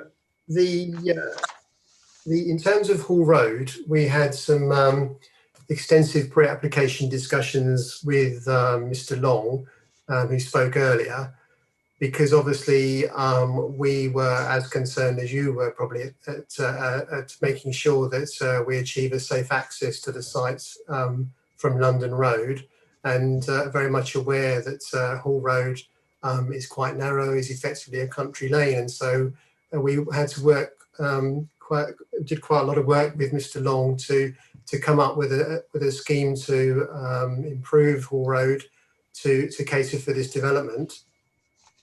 What is shown on the drawings is an improvement from London Road to the site access achievable within highway. Obviously, that's important. We can't ask them to do something on third-party land. The carriageway width would be 4.3 metres wide, and then there would be a 1.2 metre wide overrunnable footway on the eastern side of Hall Road. 4.1 is the minimum for allowing two cars to pass each other without hopefully clipping wing mirrors. We would accept 4.3 metres as being acceptable in these circumstances, given the relatively modest size of the development, and therefore the more modest amount of traffic that will be generated by the development. And in terms of pedestrian connectivity, we were keen to provide, if you like, a semi-segregated facility for pedestrians. Are conscious that there's nothing there at the moment. And so what we've done elsewhere in the county is looked at, in circumstances such as this, where traffic flows are going to be relatively low, taken, if you like, a judgment call and considered it in great detail, looked at the stage 1 safety audit, and considering the relatively modest vehicle flows, and obviously it's not going to be, there's going to be pedestrians, but it's not a huge footfall, it's not like a high street. I think probably on balance, what's now proposed is the safest possible solution for pedestrians, having effectively a segregated footway, which is not there at the moment, where there is the ability for a vehicle to overrun that section of the that section of the widening the footway, if for example 2 larger vehicles were to meet each other, which having been there 2 or 3 times is quite obviously is an irregular occurrence. There is obviously heavies that do go down there, understandably, we get that, but again it's not an access to industrial estate. It's quite low in numbers in terms of heavies. Mm-hmm. So that's the background to how the improvements were developed. And obviously highway safety is our top priority, and I'm certainly not putting my name to something which I think is unsafe. But in my judgment, having spent many years looking at these kind of things, I think it's going to be just fine.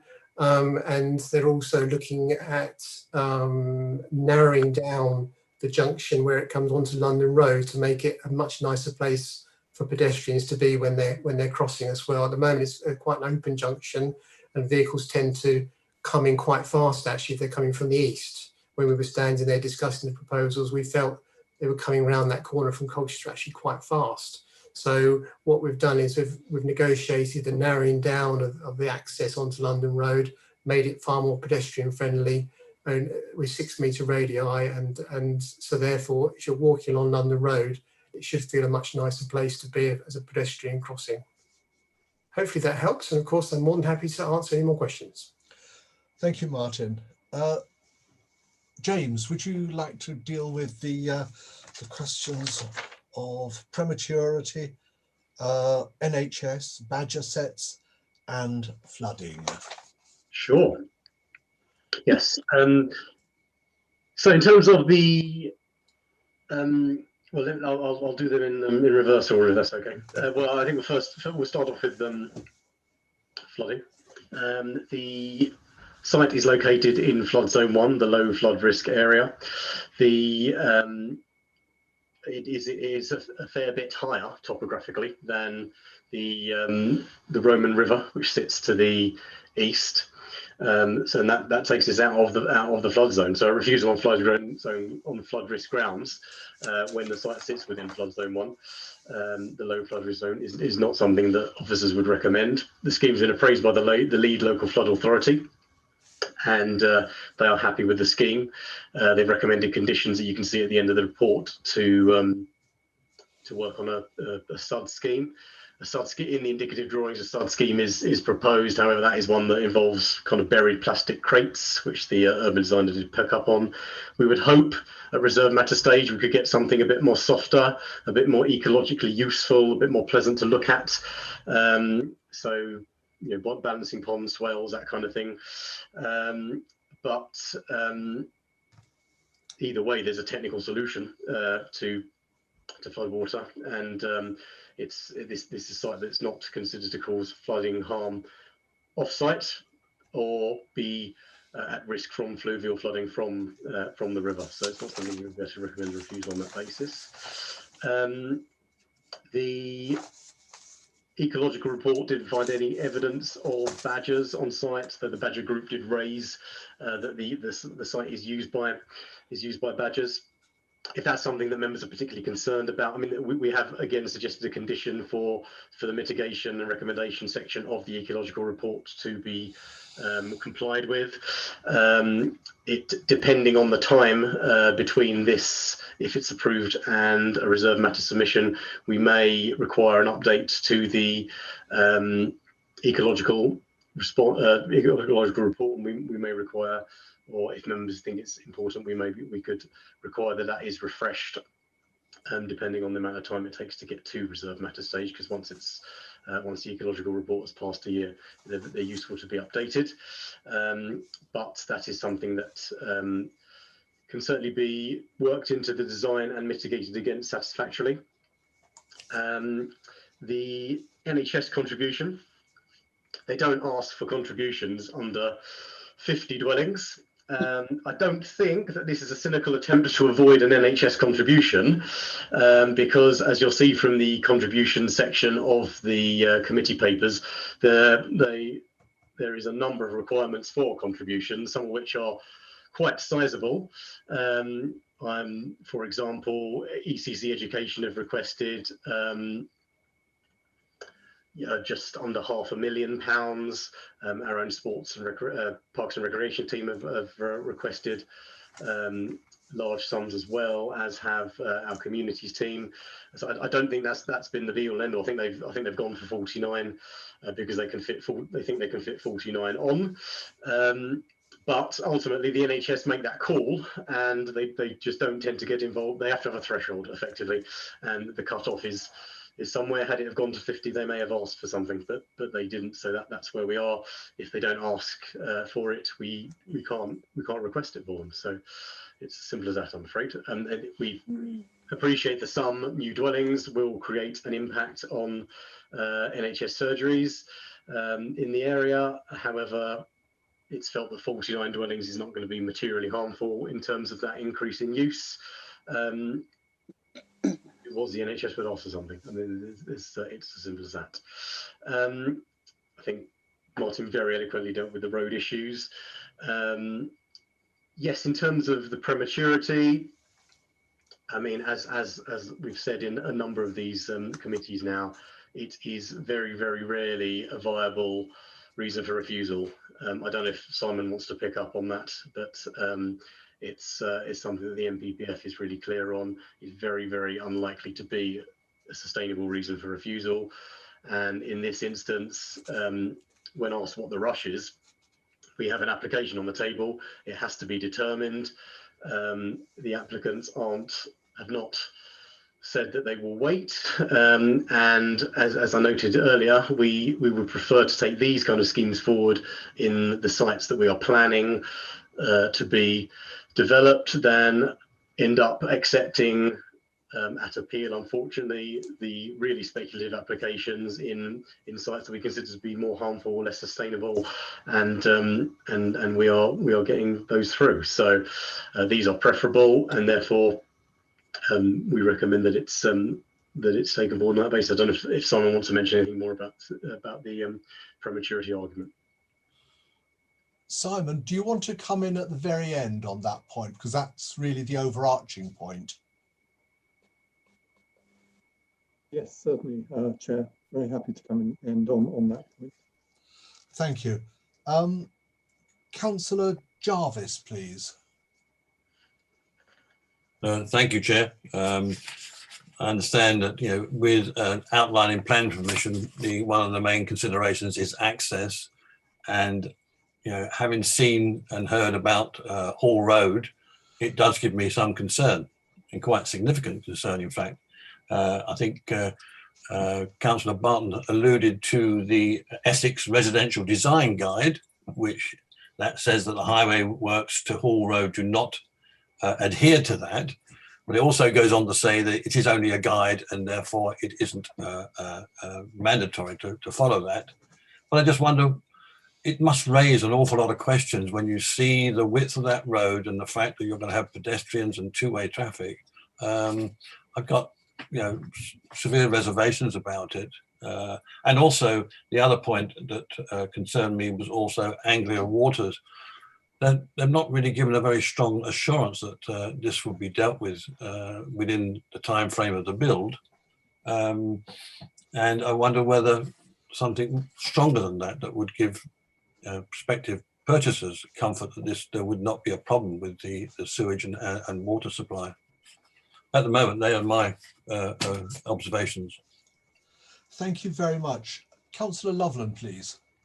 Do you have any comments or observations? Thank you, Chair. Yes, it's just, I'd like to agree with our other councillors, but Kevin Bentley brought up another site, which I think obviously should be looked at. And I feel that we should defer this until other sites have been viewed, Thank you. Thank you very much. Councillor McLean, please. Thank you, Chair. I think we're being disingenuous to ourselves, really. We are the planning committee. We have a right to take everything on its own merit, and we need to look at this very seriously. We're talking about compromising the junction to make it narrower, so it's not so fast to drive in or change it slightly. We're going to have shared access for HGVs and articulated lorries with passengers.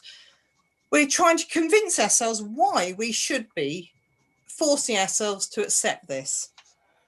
We don't go back to the developer to say, we're not happy, this isn't right, we're not going to be walked over, let's be serious, stand by our guns. Well, there are not going to be any punitive, implications regarding this. We are the planning committee, they can come back with another go at it. As I said the other day, flooding, no, not on this site. Flooding regarding wastewater, drainage water, which all comes down to the Roman River, to that junction. We have put thousands of houses in Stanway without sufficient drainage. We have overloaded the sewage system. Nobody seems to want to take this in hand. Lakelands has a major issue. The new West Side plot has a major issue.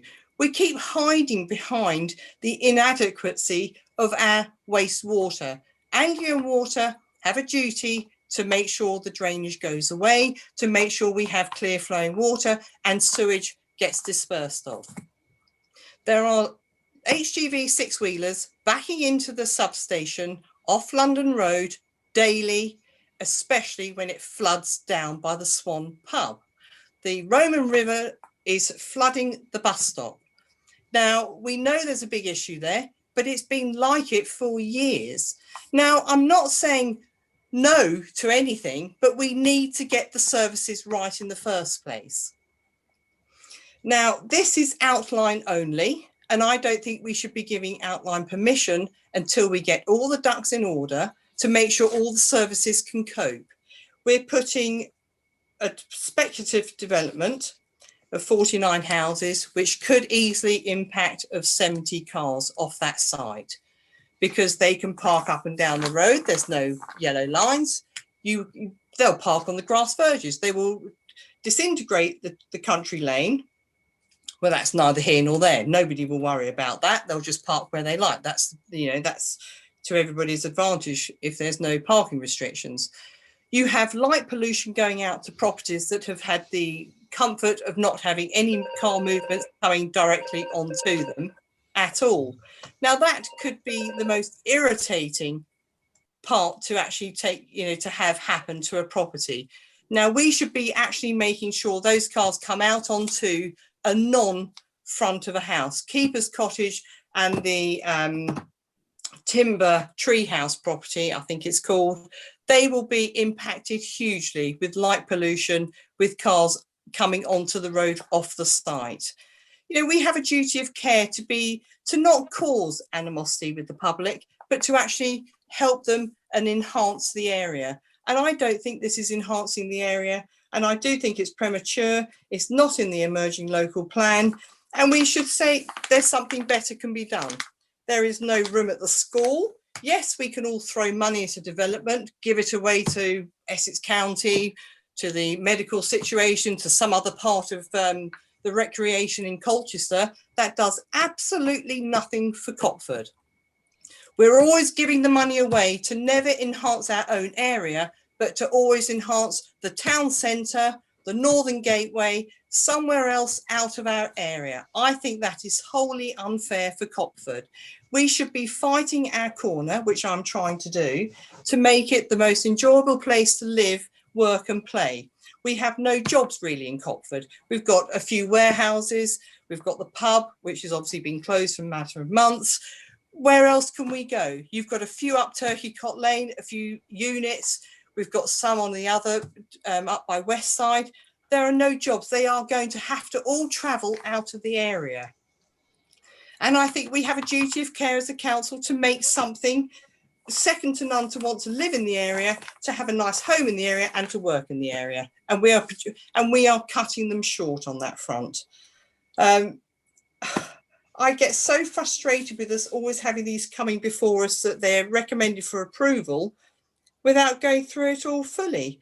The traffic flows, the bus stop, you've got one in whatever coming through. It's not solely traffic fluid in that area. The doctor's surgery, you can't get seen. You can't even get a place in there. You can never get hold of them. We have no services, and the hospital, the school, we don't have any spare places. We're selling these Councillor children. McLean, these are very, very, pressing issues for the community of Copford, but they don't really directly relate to this particular application.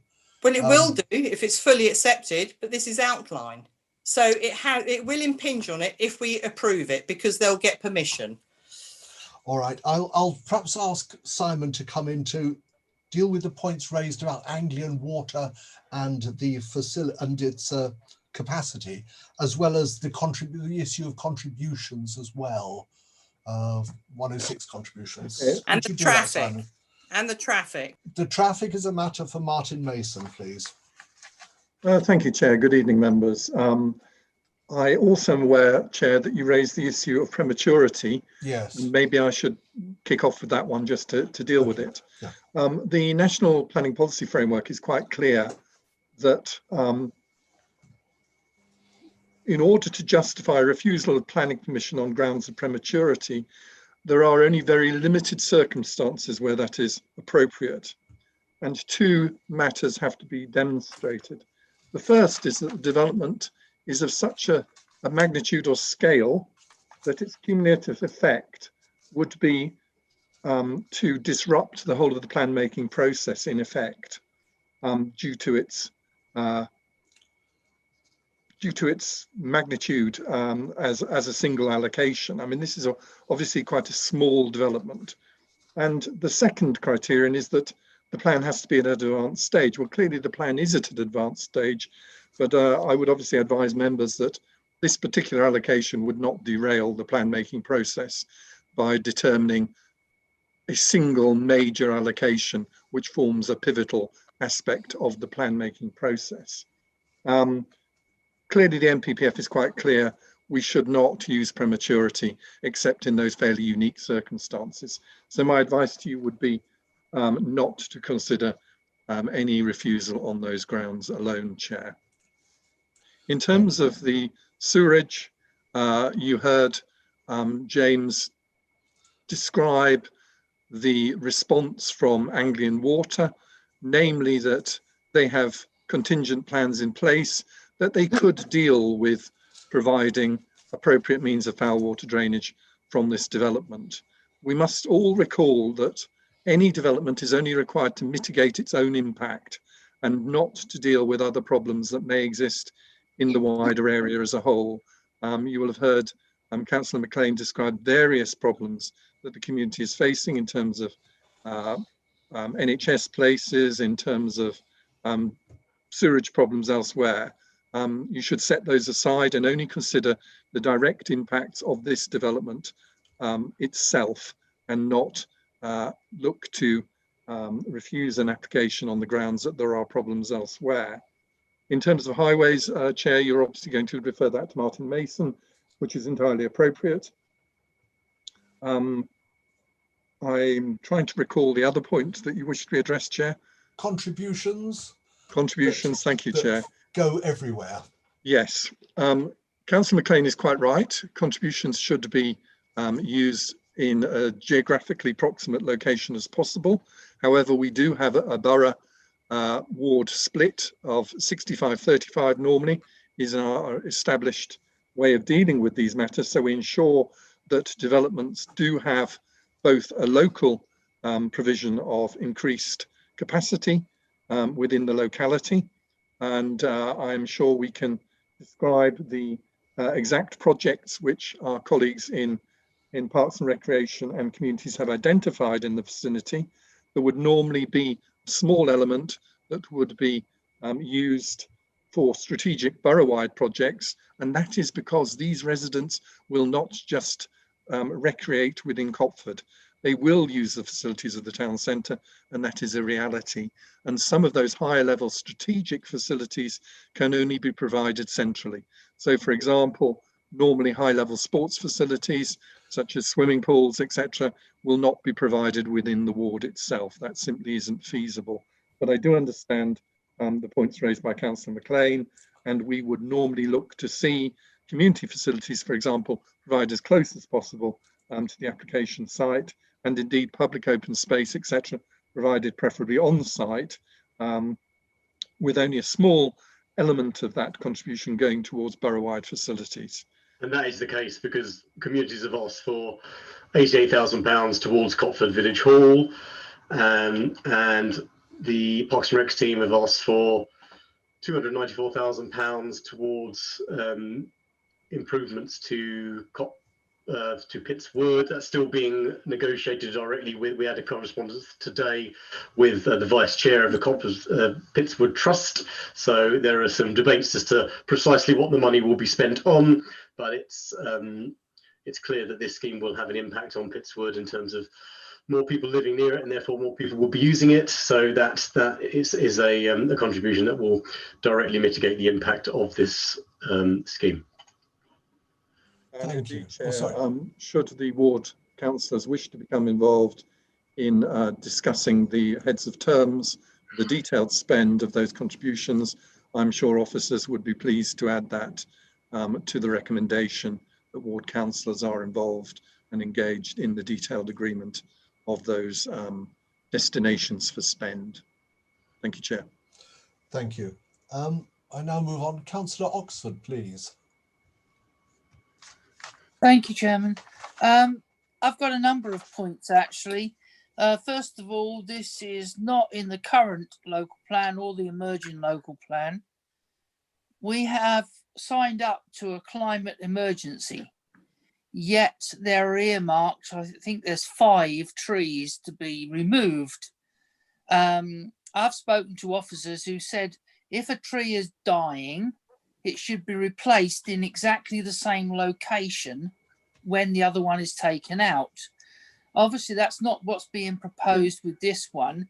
And therefore, when they are taken out, tons of carbon emissions that have been stored in those trees will be returned into the atmosphere, which is not what we want, and will greatly affect the air quality in the vicinity. The other thing is on the screen that our planning officer showed, it said the path is 1.2 meters wide. The Equalities Act says it should be 1.547. And if it was 1.2, a double width buggy would not even be able to go along that path, because having measured various double width buggies that mums and toddlers use, they are a minimum of 49 inches wide. So, and the wheelchairs would stand no chance. So 1.547 wide is what it states in the Equalities Act as well. So you've got that. The only other means of access is a muddy path that'll end up like a ploughed field. So it's obviously totally unrealistic. I have serious reservations about this application. So thank you, Chairman. Thank you. Councillor Warnes, please.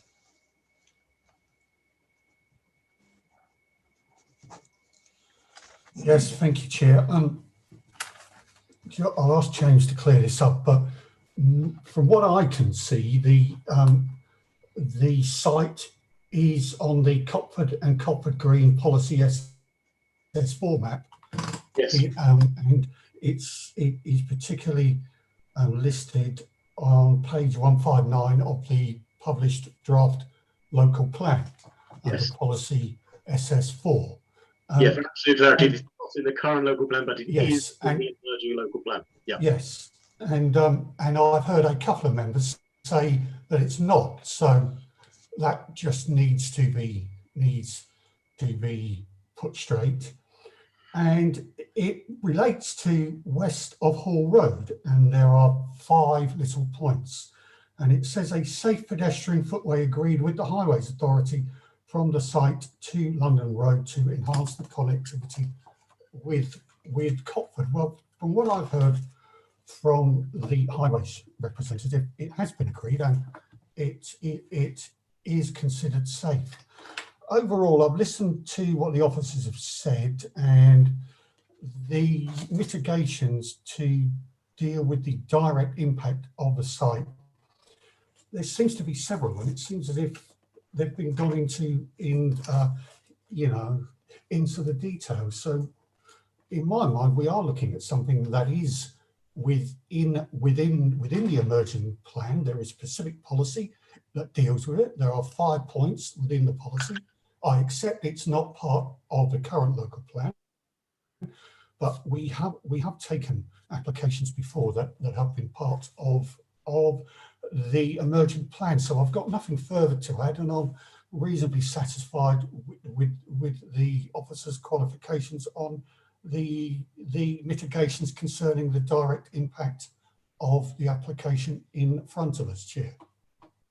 Thank you very much, Councillor Warnes. For my part, I think that we do actually have a viable scheme here, looking at it as a scheme. Now, a number of issues have been raised, and quite rightly, and they're quite serious issues relating to the development itself, and that is all we can consider. These have been dealt with by way of mitigation.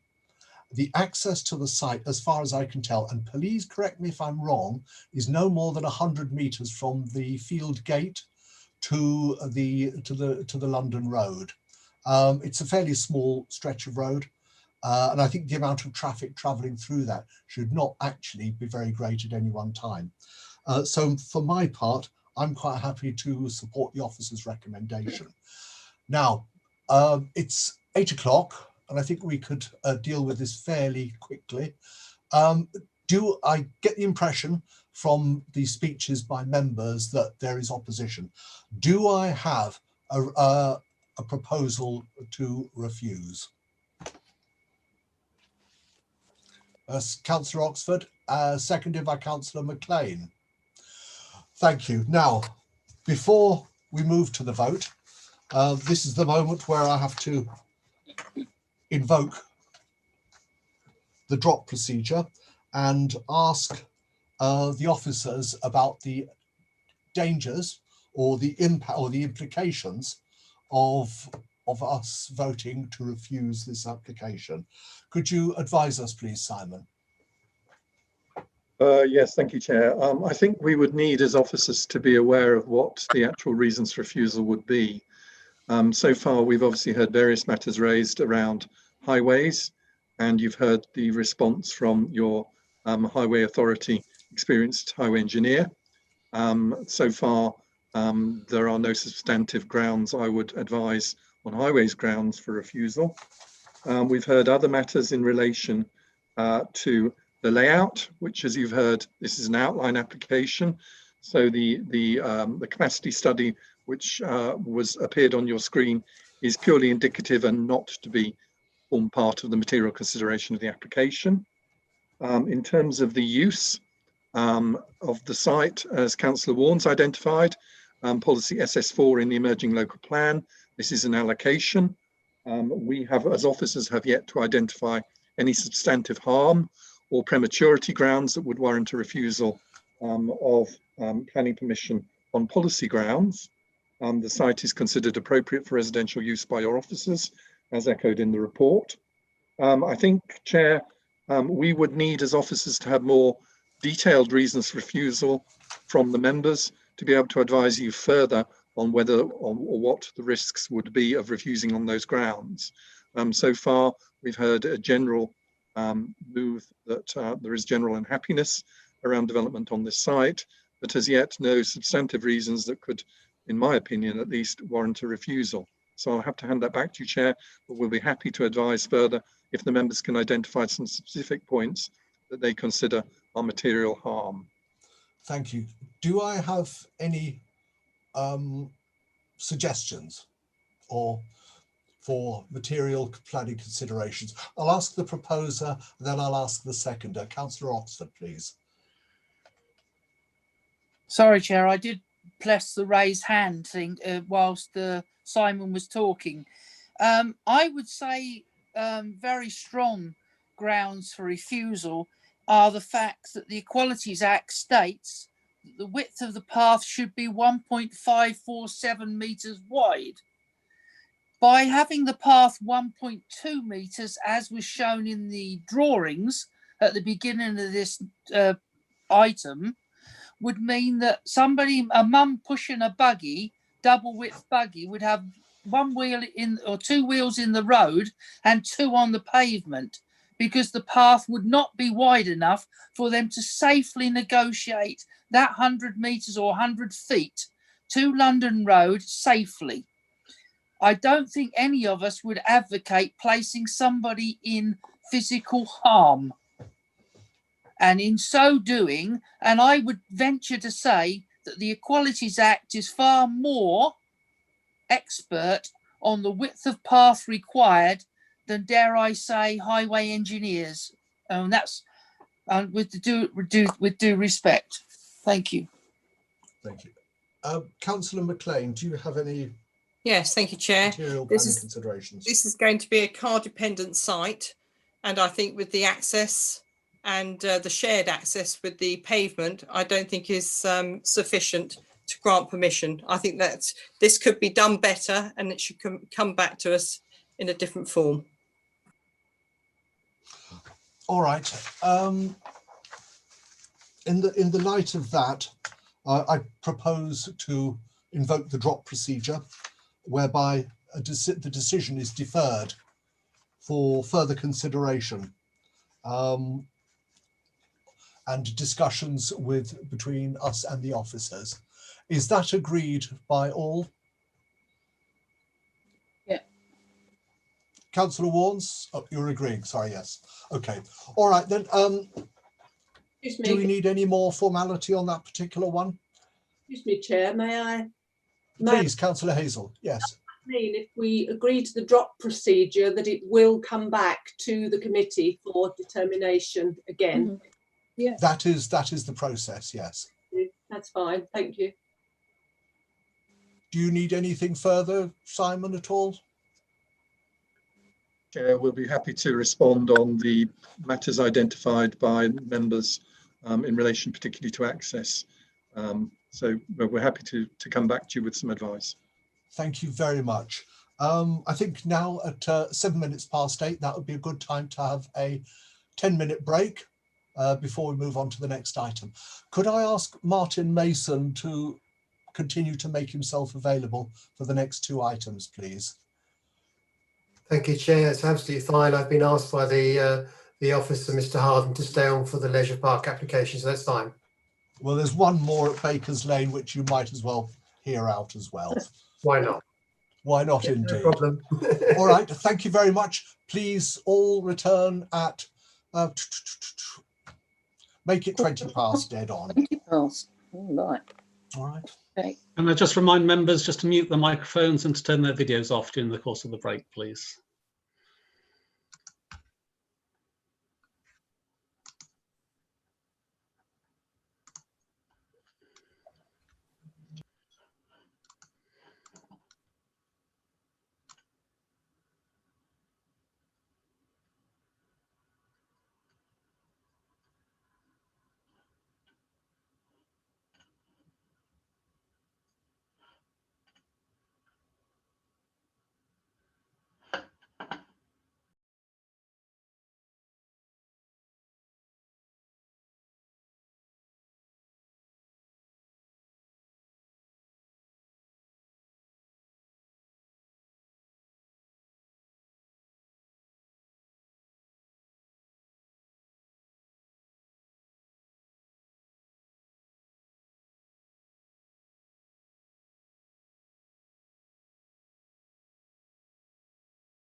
I believe we're all back from our break, duly refreshed, and to continue with the meeting.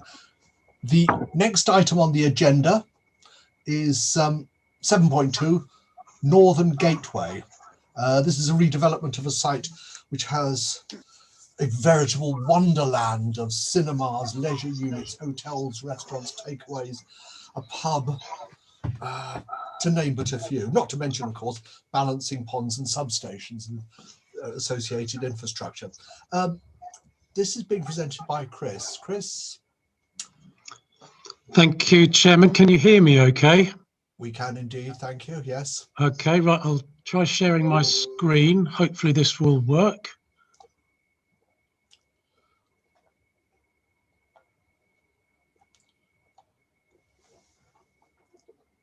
Can you see that?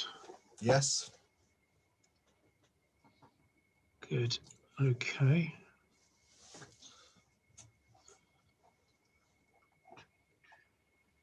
Okay, so you can see that description there. The application is at the Colchester Northern Gateway, land at former Cuckoo Farm, West United Way, Colchester.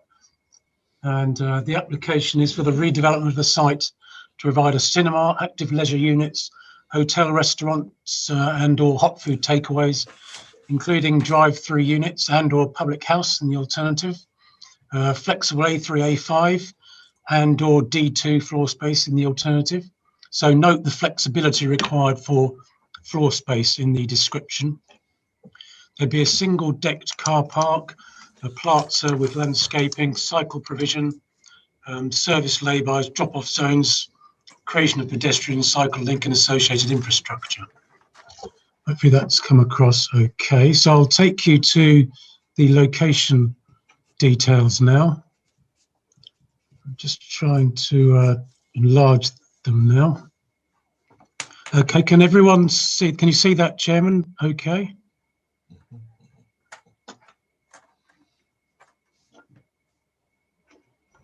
You can see that? Yes, Chris, we can see that. Thank you. Yeah. Hang on, I'm zooming through when it shouldn't be zooming through. I'll just go back a bit. Okay, that's the aerial photograph of the site. You'll see it's the site hatched next to the community stadium with access off the VUR with the A12 to the north. Okay, and the next slide shows the red line application site. If you can see my cursor, you'll note a row of trees in this area here, then the cycle link down here across United Way. Next slide shows a view across the roundabout towards the site with the stadium in the background. This slide shows the proposed layout of the scheme. You'll note on the left is the original scheme and on the right is the proposed scheme. So just to annotate that, so the point number one is the cinema with its enlarged foyer. The restaurants are in point 3 here. 4 is the leisure curve, which has got a series of restaurants, etc., potential public house. And you've got 5, which is the hotel. And you'll note the attenuation ponds here, plaza here, trees here, and you've got some category B trees that can be saved. You've got the drive-through restaurants here, some of the electric charging points here. There'll be more electric charging points within the car parking area. So the access to the charging points is coming through and drive-through is coming through here. Got pedestrian access under here, other crossings here, and vehicular access points into the car park here. Just move to the next slide showing a view into the site from off the roundabout. You'll note that the site in this area is lower than the surrounding road, so that keeps the height down of the buildings. Looking into the site, rather overgrown at the moment. At the backdrop, of the service stations, and the park and ride is beyond there as well. And looking across the site towards the stadium, looking back into the site in the other direction, showing this bank of trees here, some of which can be retained. This shows a photo montage looking towards the site. It's illustrative only, and I'll show you more detailed drawings in a second. So this is the cinema building here and the hotels in this area here. Backdrop of the stadium. So this is quite a useful view looking into the site. So this shows the site as you look at it with the David Lloyd Leisure Building there. And these are the main sort of leisure elements. And this is the backdrop of the cinema. And again, this is looking in the other direction. Hotel here, you'll note the form of the hotel. This is the car park here, the stadium next to it, and the cinema to the rear in brick. So this is a closer overall view of the site: car park, cinema units, leisure units, there's a bowling alley here, and the hotel located here. The next slide shows in red and orange potential cycling provision.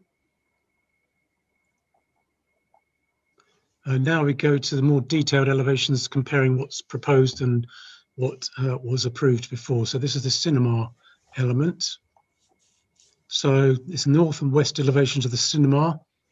This is the current scheme. You'll note it's going to be proposed to be built in brick. We've received some revised detailing of how the brick framework would work. Our urban design officer is looking at that, and he will be getting a response in due course. So in that respect, we would like authority to determine the application, and there may be some minor detail revisions required, but overall, in terms of the principles and general designs of the cinema, we're happy with it being in brick. This is another view of the current proposal, showing the bowling leisure area with the cinema behind, and the previous scheme is shown below. I think the actual cinema does look a bit more attractive now that it's going to be in brick. Another view is south elevation, current scheme of the cinema, and the previous proposal. And here is the view entering the plaza, the current proposed view and the previous view. You'll note that the leisure elements here, the roof is curved in a different way compared to the previous approval. And again, another view, cinema approach, current and previous, plaza located in here. And a view current and previous looking down United Way. So that's United Way there. And then the view of the cinema looking, exiting the northern underpass, current, previous. So we now go to the leisure curve located here. Can you just confirm you can hear me, Chairman? Yes, indeed. Thank you. Thanks. Okay, the leisure curve. So the current proposal and the previous proposal, a sort of a shallower curve on the current one. Backdrop of the hotel there. And this is a view across the plaza of the leisure curve, showing the differences, a more subtle sort of sweep on the current one. And again, the leisure curve and hotel in the background, showing that there's the Tower Lane link. Now going to the hotel. Current one, you'll see it's similar to it in terms of style, of building in Ipswich for the university, which I think certainly looks quite good in the Ipswich site, and I think will look equally as good in this site. You'll note that the overall height is virtually the same. The new one is slightly lower actually in this area, but then different heights towards the end here to get more accommodation in the mezzanine area. And that's a view from the southwestern approach. So that's the roundabout we looked at earlier. And now the car park. That's the car park, the west elevation of the car park. And the south elevation showing its proximity to the stadium. So this is the view from outside the site towards the stadium. See the rear of the cinema. So current and previous. You'll note the car park has reduced in height, and we've got some more appropriate design detailing on the elevations.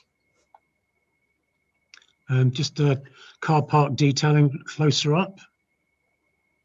Planting scheme in front of the outer walls. And then finally the drive-throughs. Drive-throughs in addition to the scheme. Relatively modest in height. Single story, 2 of them, with some brick materials.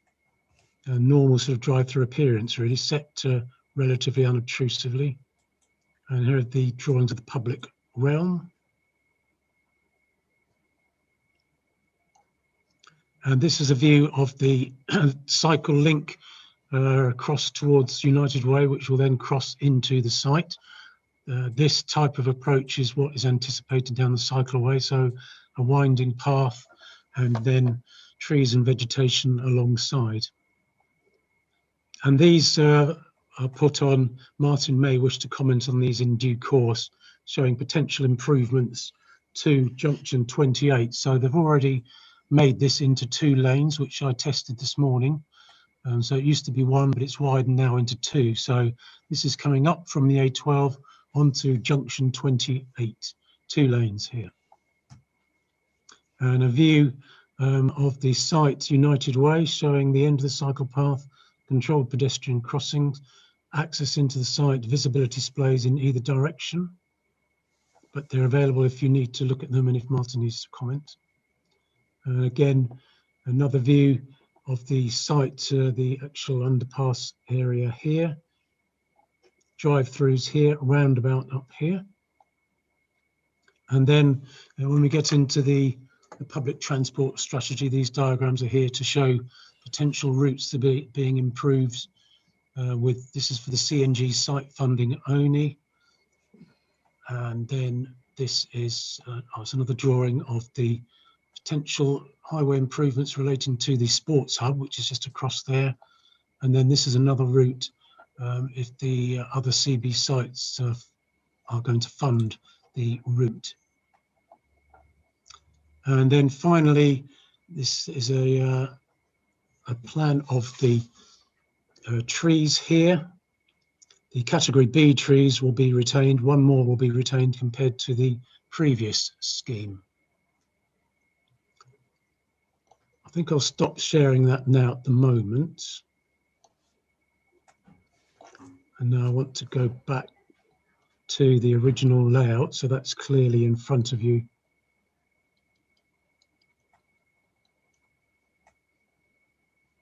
When we talk about the scheme, there's probably a quicker way of getting there, but I don't know that.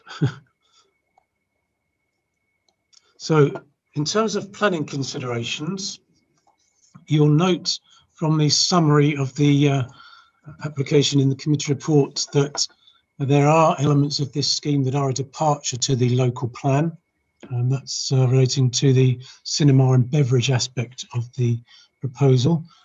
So ultimately, if the application is supported at committee, it will need to go to the Secretary of State as it did before. So in terms of planning considerations, the planning history you'll see has been carefully detailed in the report, and you'll see that it's a similar scheme. There are revisions as I've outlined, and also with the addition of the drive-throughs.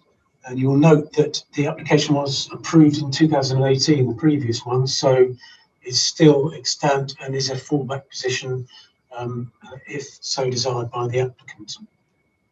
So the policies are outlined in the committee report, and you'll see that local plan policies and the emerging plan and the NPPF have got considerable support for this scheme. The policies do support economic development, but as I've said, not entirely in accordance with the development plan. This is a strategic employment zone, so that would envisage a significant amount of employment in the location. So in terms of the local plan in that respect, it does accord.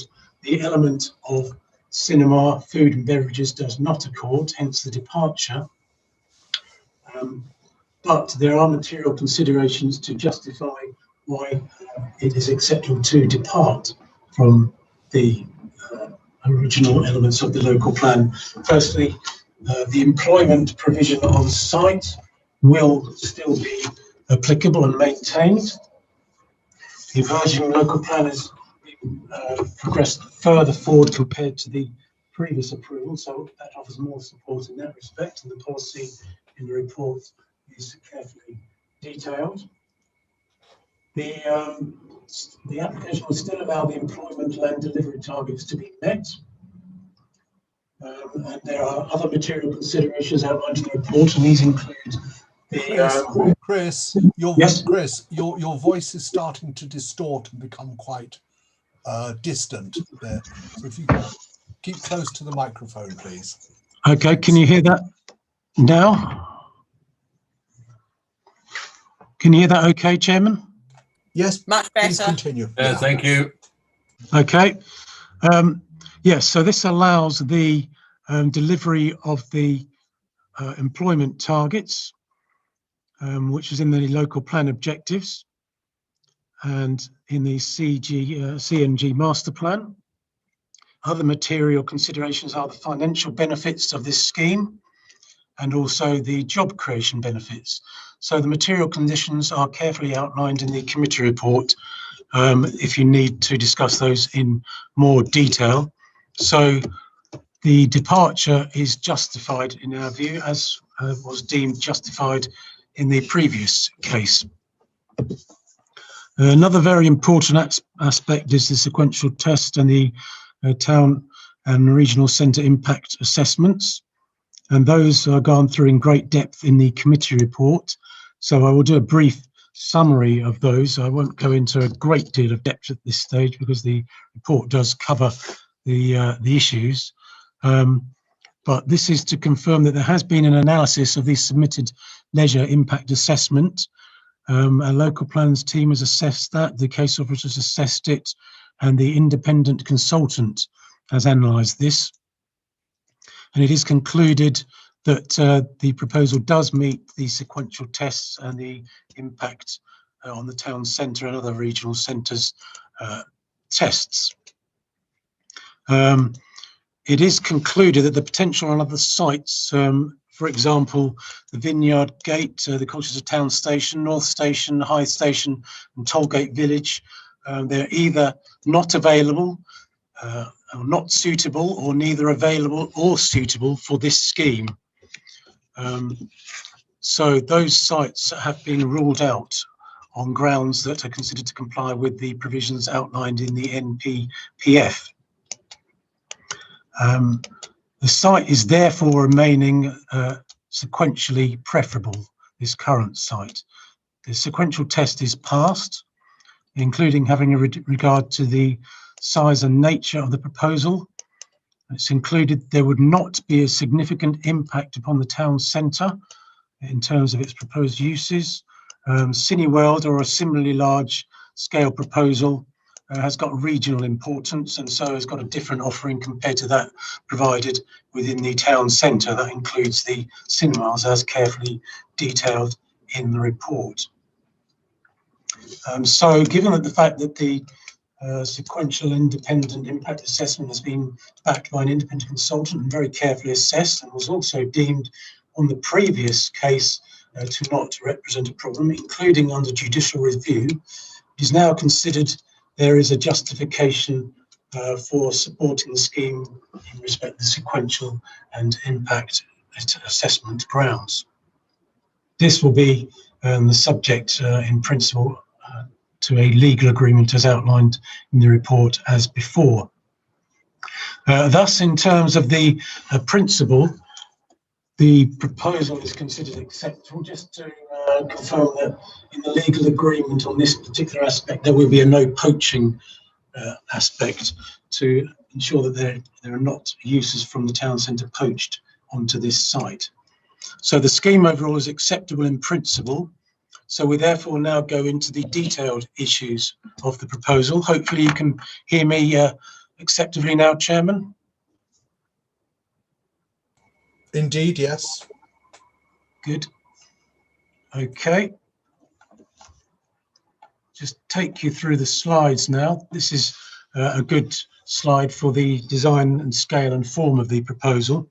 We considered that the proposal will fit in satisfactorily with the location in terms of its scale, form and detailed design. It is a similar scheme in terms of its character to the previously approved scheme. It's considered to be a sharp and exciting contemporary scheme, which would actually offer a very appropriate gateway form of development in this location and a good entrance to the northern part of Colchester. So it's quite striking, but I think the design detailing is particularly good, and the improvements to the cinema with regard to adding brick work in there, which is going to be appropriately detailed, I think is a useful addition. And the car park with extra and more appropriate detailing is also more appropriate on the side of the VUR. So in terms of landscape impact, we consider it is very appropriate in this location and will be striking and a very desirable visual impact in this area across from the A12, the junction and the sports hub and the park and ride. So turning now to highways issues, it's considered acceptable from a highway safety point of view. The Essex County Council have not raised any objections and have recommended a number of conditions, as you'll see in the report. These relate to a submission of a construction management plan, contribution to a bus service, the provision of bus stops and turning facilities, visibility displays being appropriately laid out, access arrangements on junction 28, some of those improvements have already been undertaken, and there'll be appropriate pedestrian links and a travel plan. And there have been significant steps forward in relation to a travel plan and improvements in the bus service. Chris, you've become distant again. Okay, it sounds like I have to speak very closely into this. Good, yes, it's difficult because I'm trying to look at a report as well. So, okay, is that better? That's fine. Yes, please proceed. Okay, I'll try and adjust this computer a little bit.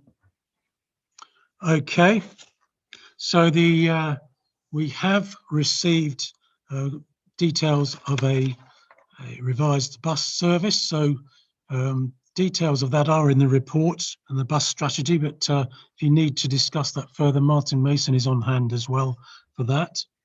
In terms of parking provision, the amount of parking is similar to the previous scheme, and that's considered an appropriate amount having regard to the parking standards in the adopted Essex County Council parking standards.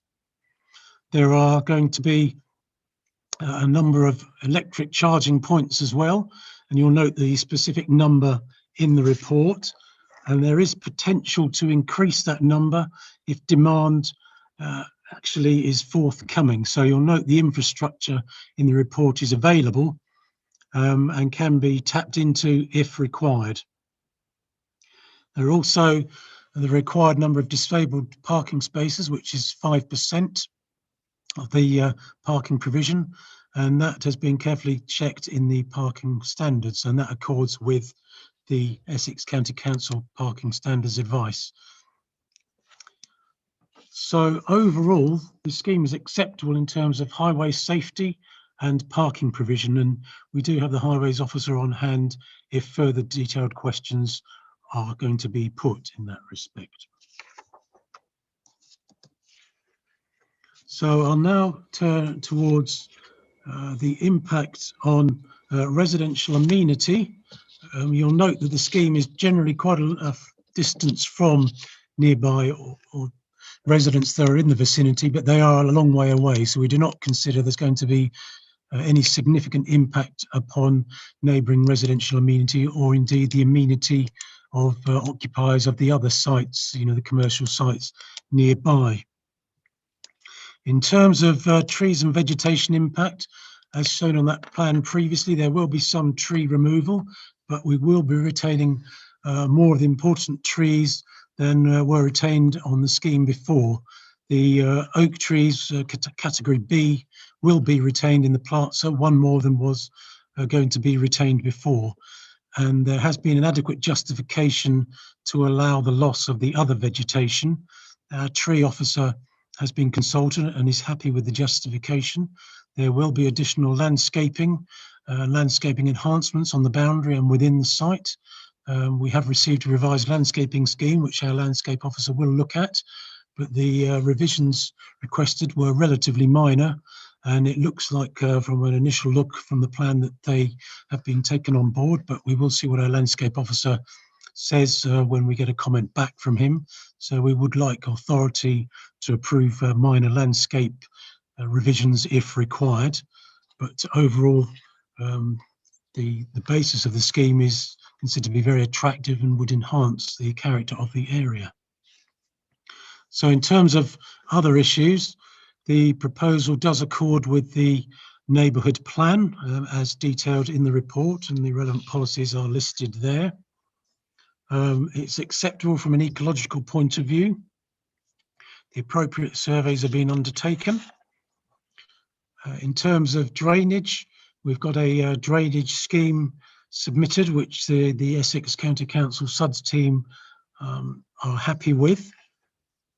And there will be an appropriate condition applied.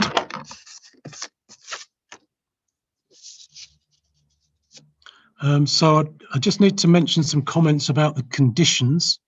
The conditions were amended on the amendment sheet, and hopefully you've all had access to those. They were sent in a separate sheet with the revisions outlined in red to make it clear. I thought it best to send the whole document rather than you having to look backwards and forwards from some revisions on the committee report to some in the document. There are quite a lot of revisions in red, but generally they're relatively small scale. They do relate to the fact that the applicant, as outlined in the submitted description of the application, would need some flexibility in the commercial floor areas to allow some internal layouts to vary depending upon the requirements of the developer. So that won't have an impact externally on the buildings, but if, for example, a public house needs a larger area than as shown on the floor plan, and by a reasonable amount, then the application should be flexible enough to allow that. Or if a certain restaurant needs a smaller dining area, again, internally, that would be allowable, subject obviously to the submission of the revised plan within the condition to be cleared by officers under that condition. So it won't affect externally the building, but internally could be some revised floor plan layouts under the conditions. I'll just talk you through the other conditions. The other major elements are that to allow some flexibility in terms of the potential staggering of the proposals. Some of the elements of the scheme may well come forward at different times and would require different times for conditions to be cleared. So it allows for prior to commencement of above ground works for specific elements of the scheme. So elements can be cleared in a staggered fashion rather than all in one go. So that's a major element of the revisions. In terms of the surface water drainage scheme, that has been amended to accord with the precise detail put forward by Essex SUDS in terms of numbers in the scheme. So that should cover us on surface water grounds. Other revisions, again, in terms of noise sensitive receptors, just to reflect certain elements being having those receptors and works done, but it's not considered the drive-through elements need that condition. So that's condition 30. And 33. One element that we're looking at is the external lighting, and we had suggested that elements of the lighting should be turned off that when the business is no longer open. So, for example, the hotel and the drive-throughs will be able to keep their lighting on all night because they are 24 hours, but the other commercial users would have to turn their external lighting off when we are beyond the opening hours. We've discussed that with the applicant, and the applicant would be keen to have some lighting kept on in order to help with, keeping the viability of the schemes, and that occupiers of the commercial units might balk at that. So I think there probably needs to be a flexible strategy in that respect. We're suggesting a condition, a lighting strategy to agree certain lighting to be kept on, but others that are not really deemed essential to be turned off. So a flexibility in that condition would be desirable. I think the other key elements, you can see the changes, but the other key elements are that we omitted one condition which was really duplicated. That's condition 48, which was covered by the original 50, and that relates to basically public transport improvements. You'll note that there's an index contribution that was in that condition, but that's going to be covered by the legal agreement. So that's an index linked contribution towards an improved bus service or services at and or in the vicinity of the proposal of the site. That will be within the legal agreement. Then there are two additional conditions at the end. You'll see that allowing flexibility in terms of the public house use and commencement of development, etc. So I'll just clarify the legal agreement elements now, and then I'll take you to the final recommendation.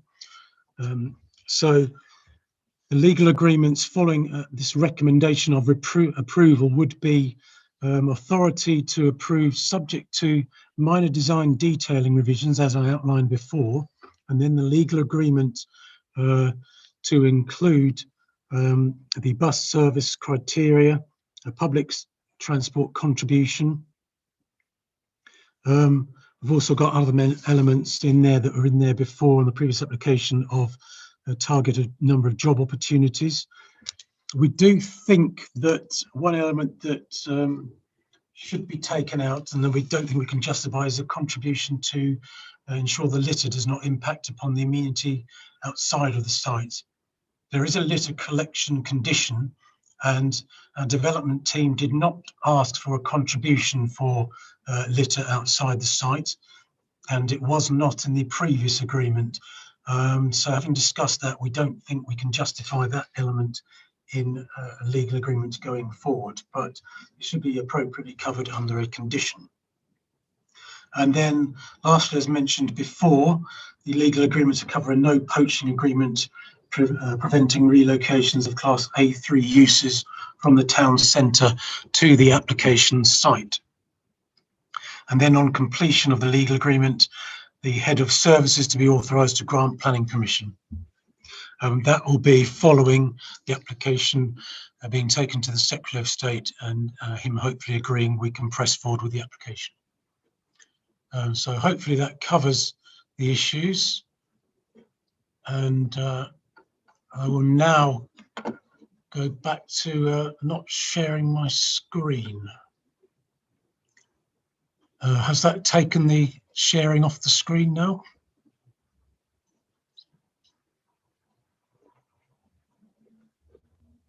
Can't hear more you. slides? Yes, you're not. We can see everybody now. Thanks, Chris. Yeah. Good, thanks. Okay, is that it? That's my presentation, Chairman. That's the recommendation. Thank you very much. That's a very comprehensive presentation, but it is a large and complex development and one that we really need to be on top of. Okay, turning to members. Councillor Barton, do you have any questions, queries? Yeah, very exciting project for Colchester, and I'm really impressed with the attention to detail in this report. It's fairly obvious that a huge amount of work's gone into getting this right. I'm quite happy with the proposed changes put forward, particularly the cinema. I think that's a great improvement, looks really splendid. A couple of points. I know you mentioned the electric charging points, but there is a need, because they need to factor in quite a number for the future, because obviously electric cars are the future. So I'm wondering if there will be enough, if we can make sure that is the case. And lastly, I may have missed this, but is there secure cycle parking provision within the complex? Thank you. All that was right. it. Okay, thanks. Councillor Cllr, please. Thank you, Chairman. Yes, I'm very impressed with what's been done to the Northern Gateway application, and I think Chris has been very thorough in going through every aspects of it. My only question is the disabled parking space. Is the parking space wide, and the length and width of it, is that one that will take vehicles such as the one that Councillor Gerald Oxford has? Thank you. Thank you. Councillor Hazel, please. Thank you, Chair. Yes, I'm happy to approve this application. I like that you design the contents whilst similar. It looks softer, and so I think it'd be great to get the project completed and the public can then enjoy. Thank you, Chair. Thank you. Chris, do you want to pick up on those points?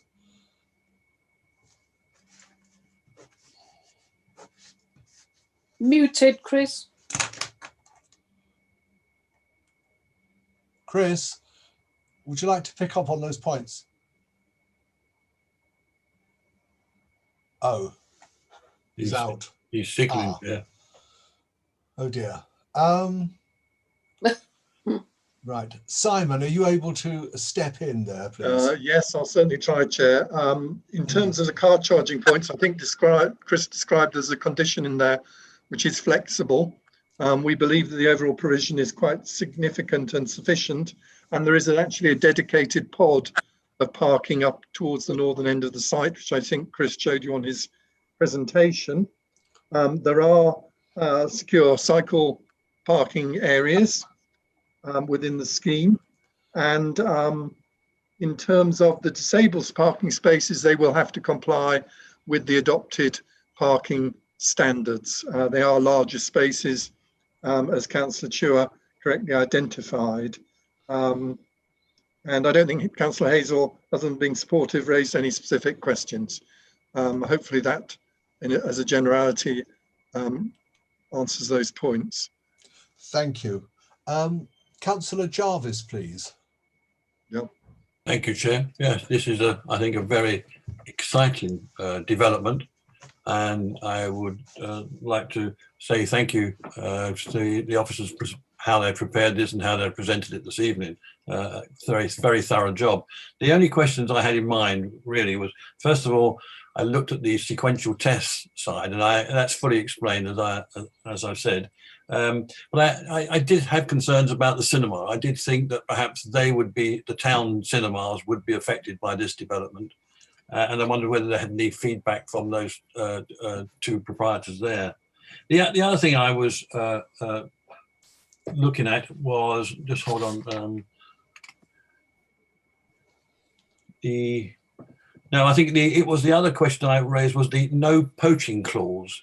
Now, I just wondered how that worked. Does it mean that they can't poach somebody from in town, but could the people in town actually present themselves to there and say, we'd like to come up there? That wouldn't be classified as poaching if the other person were to come to the developer and say, we would like to be part of your scheme at some future point. Could you just clarify how that poaching side, is it a one-sided effect? That's all, Chair. Thank you. Simon, please. Sorry, actually, Councillor Loveland, please, sorry. Do you have any questions or queries? Councillor Loveland?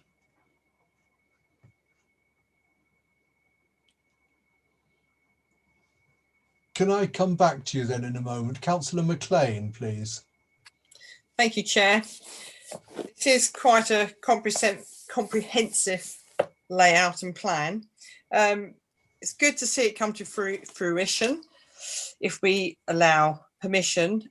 My only concern is the traffic plan with the A12 and the drive-through. That roundabout, which leads on to the A12, just before the junction, well, by the junction to go down to the A12, I think is going to give a problem. Only going by what we have locally next to the A12 in Tollgate, it's packed out. You're talking 750 people visiting this site. That's going to be a fair few people if those cars are full. That's my only concern, is how you're going to police that to actually stop the main industrial site of Colchester being clogged up going onto the A12, or they're going to have to go down the old Ipswich Road and use the old route and then come back on. So I think I'm just a bit concerned how that's going to work, and if you're going to get queuing into those sites, because we do have that locally.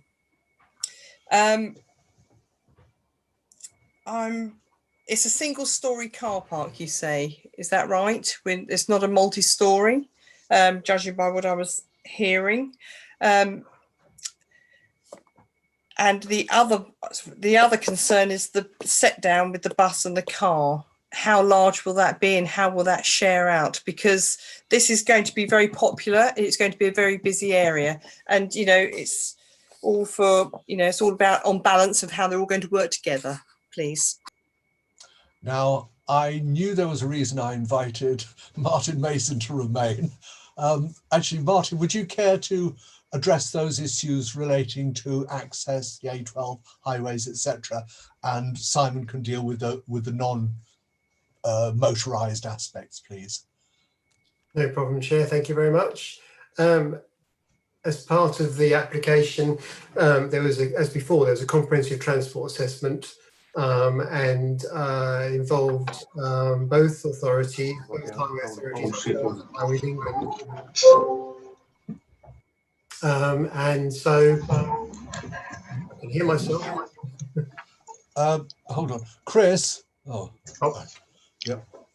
And so obviously we looked after the local network, and Highways England assessed the impact, as they did before, on the A12 junction 28. And I believe that they have assessed the impacts of the development on junction 28 and are content that the impact wouldn't be severe. And like ourselves, are also content there's sufficient stacking within the site to enable queuing traffic to stay clear of the highway. In terms of bus stop provision, the applicants are proposing a stop actually on site as a lay-by, and we have asked Mr. Harden to condition that we agree the detail of that prior to commencement, and also up to 2 new stops off site as well. So hopefully that covers off those 2 points raised by Councillor McLean. Thank you very much. Do you want to deal with these, Simon, or do you want Chris to deal with them if he's? I'm perfectly happy to deal with some of them. I don't know if is Chris with us. Yes, is he on? Yes, I think he will. I'll cover them and hand over to Chris. Thank you, Chair. With regard to the points raised by Councillor Jarvis in relation to the sequential test. Oh God, I'm doing it now. The impact on the town centre cinemas has been given due consideration, and whilst there would be a small diversion of trade, they should not lead to the closure of any of the town centre cinemas. It is a very different beast, this cinema, than the sort of the smaller format town centre cinemas. It's a sub-regional attractor. It caters and seeks to attract a different sort of user, and it's not considered that there would be any significant threat to the viability of other in-centre cinemas, including that at Tollgate. They are seen as being quite different beasts. In terms of the no poaching clause, it's my understanding that that's to prevent the relocation of existing town centre businesses to the Northern Gateway. It doesn't stop, obviously it's there to encourage new businesses to locate at Turnstone, but not to allow existing businesses to close their branch within the town centre. So it's intended to increase the offer within the town, not to decrease it or result in relocations. I hope that answers it. But I'll hand over to Chris with regard to the form of the car park and its decking arrangement. Thank you, Chair. Thank you. Chris? Thank you, Chairman. Can you hear me now? We can indeed, yes. Thank you. Yeah. Yes, I wasn't here when the other questions were coming through, so can you remind me what they were, please? Well, Simon answered most of them. He's picked them up. So is that correct? Yes, he has. So you were passing over to Chris for... I think, Chair, it was about Councillor McLean raised the question around the form of the car parking and whether it was single deck. Basically the difference between the car park as now proposed and that in the previous proposal, Chris.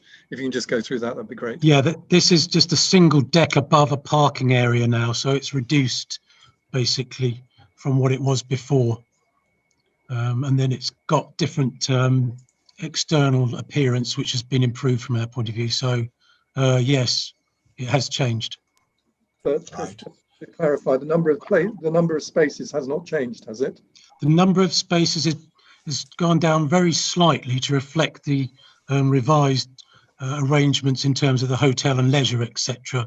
But it's still in accordance with the car parking standards. It's just been changed to reflect the different floor areas. So in terms of actual provision for the comparative uses, then in effect it is the same, but just changed to reflect the different floor areas. So, right. But it's very marginal, to be honest. But you'll see the differences in the report. Thank you. Councillor Loveland, do you have any questions or queries? No, I haven't any questions. It looks good. I think we should get on with it. All right. Councillor Oxford, please. Thank you, Chairman. The only comment I'll make, because the other ones that I was going to talk about have been covered by others, so I won't repeat them.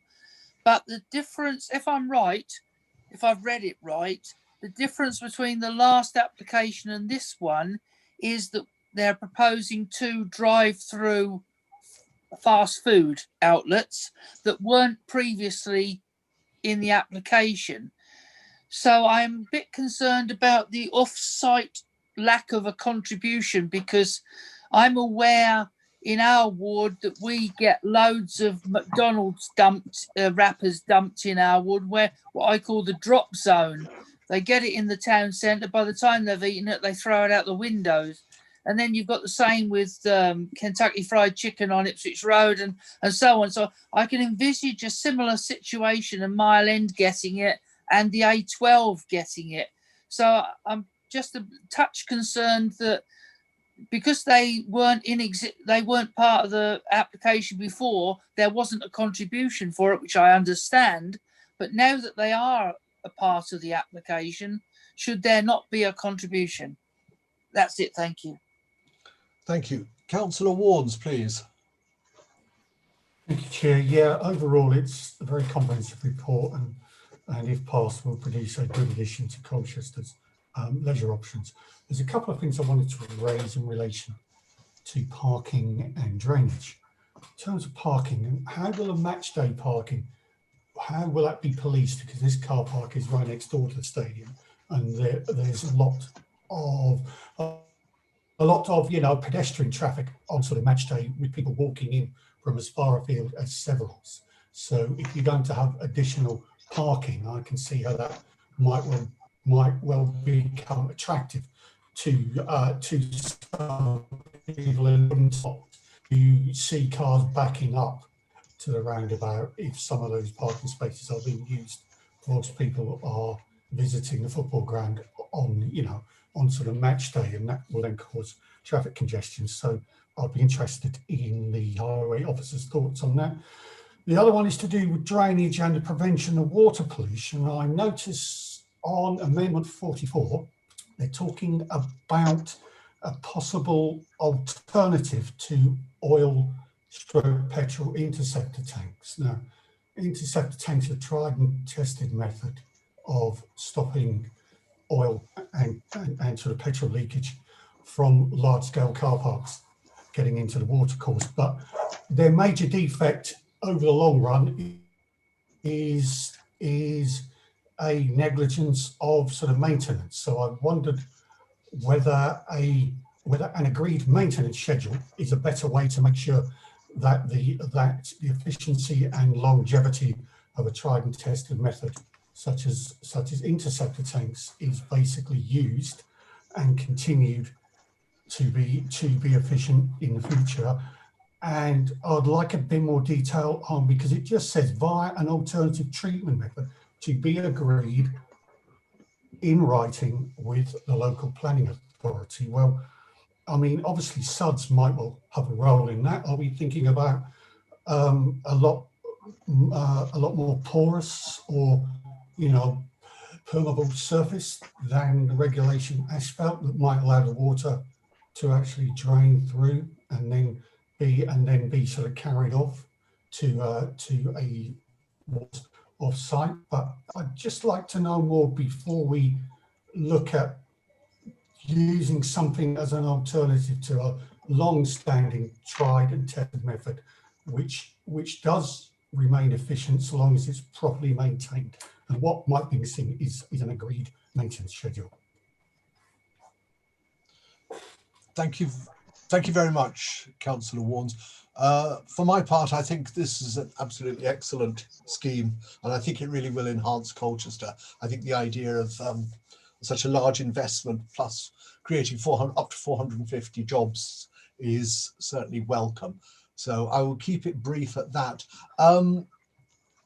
Chris, do you want to deal with the match day parking question, or do you want to pass that one on, ask Martyn to deal with that? Well, there is a car parking management plan, but Martyn, the use of Martyn could make a comment on that at this stage. Okay, Martyn, if you'd like to come in, please. Chairman, I don't think it's really, I think the point that's being made is, will the car park get used by people using the stadium? So I think it's actually an issue around how the car park is going to be managed, how the applicant is going to ensure that their own customers can use the car park.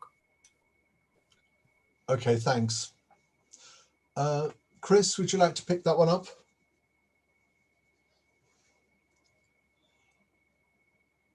Could you unmute yourself, Chris, please? Is that better? Yes, it is, thanks. Yes, there is a car park management plan. I'm just trying to see how we're going to deal with that. Offhand, I'm not sure at the moment, to be honest. I might need to do a bit more going through my report.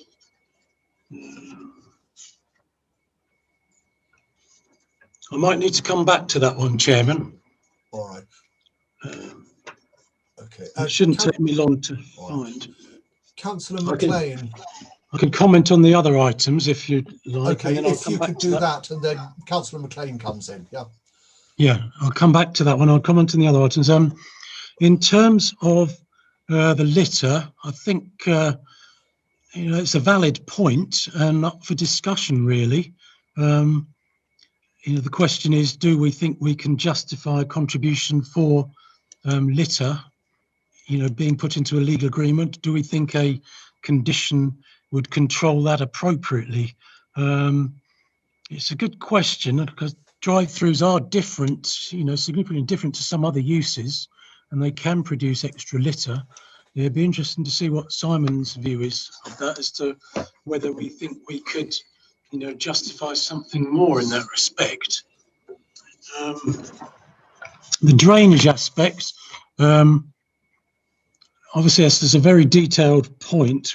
What we tried to put into the condition was a degree of flexibility. We do have a drainage expert in our team, so we would ensure that any maintenance plan, was carefully vetted. If it's vetted by the Essex team at a later date under condition, then they do have a charge on us. So that's why we have to make the conditions a bit flexible and have generally a determination in-house following the original submission of details. But we do have a drainage expert in our team. So that's the reason why that condition was worded in that way, really. So yes, I'll get back to you in due course on the match day management of the car park, unless Simon has got any comment to make on that point as well. No, Simon, are you able to contribute on the question of litter? Well, it's certainly an interesting one, Chair, and I think the point raised by Councillor Oxford is a valid one, that the previous scheme didn't have any drive-through element. I think we're all familiar with the little wrappers that get thrown from car windows on the way away from drive-throughs. I think I think it is a valid point that could be picked up in some form of contribution. We would have to quantify that in dialogue with our waste team. But if members were so minded, we could include that in the head of terms, that a contribution towards wider scale litter picking was made. Obviously, if that's found not to be a problem, that could fall away.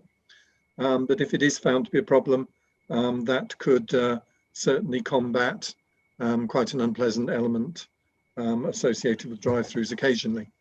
Simon, are we talking about an additional condition or an informative? I was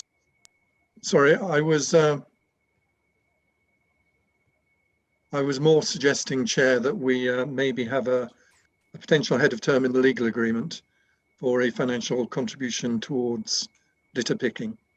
Okay, that doesn't amend the basic officer's report. No. Yes, Chairman, can I just say something? Sorry, that we do have litter condition number 10, which you've probably seen. But the question is, does that need to be expanded? And as Simon said, do we need to put it into a legal agreement as well? That might be worth exploring after the meeting. Can we delegate that matter to you? Thank you. Councillor McLean, please. You've been very patient. Thank you, Chair. I think we need to firm up on the litter side. Obviously, I have my McDonald's locally, and Church Lane is always being litter picked. It's full of McDonald's. We should look into insisting that these takeaway places do number plate recognition printed on the bags or somewhere, so we can trace it back and then just find them. If they've been thrown out from theirs, they should have some responsibility for it, or we can trace the people that throw them out the window. I mean, we should really clamp down on it a little bit more, I think. The other one regarding these waste, I mean, you can get these chemical pods which you can put down, which would collect. You just need to change the pads and everything. You can actually get those commercially. They are viable. It's just you could have that as a maintenance plan, which Martyn Warnes was suggesting. Put something in place. It's not that expensive. Could not, especially when it's considering to the environment, what it could do. And are we charging for parking on this site, please? Thank you. Actually, that would come under the parking management plan, I believe.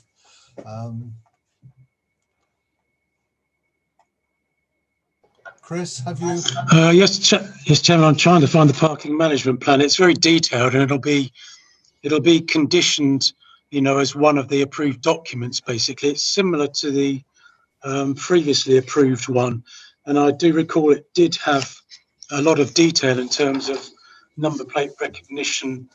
Although that's not for the drive-through, obviously littering procedure, and it did have mention of how there were going to be controls on match day. I can't go into my Civica system to look at that detail because it's closed down at 8 o'clock.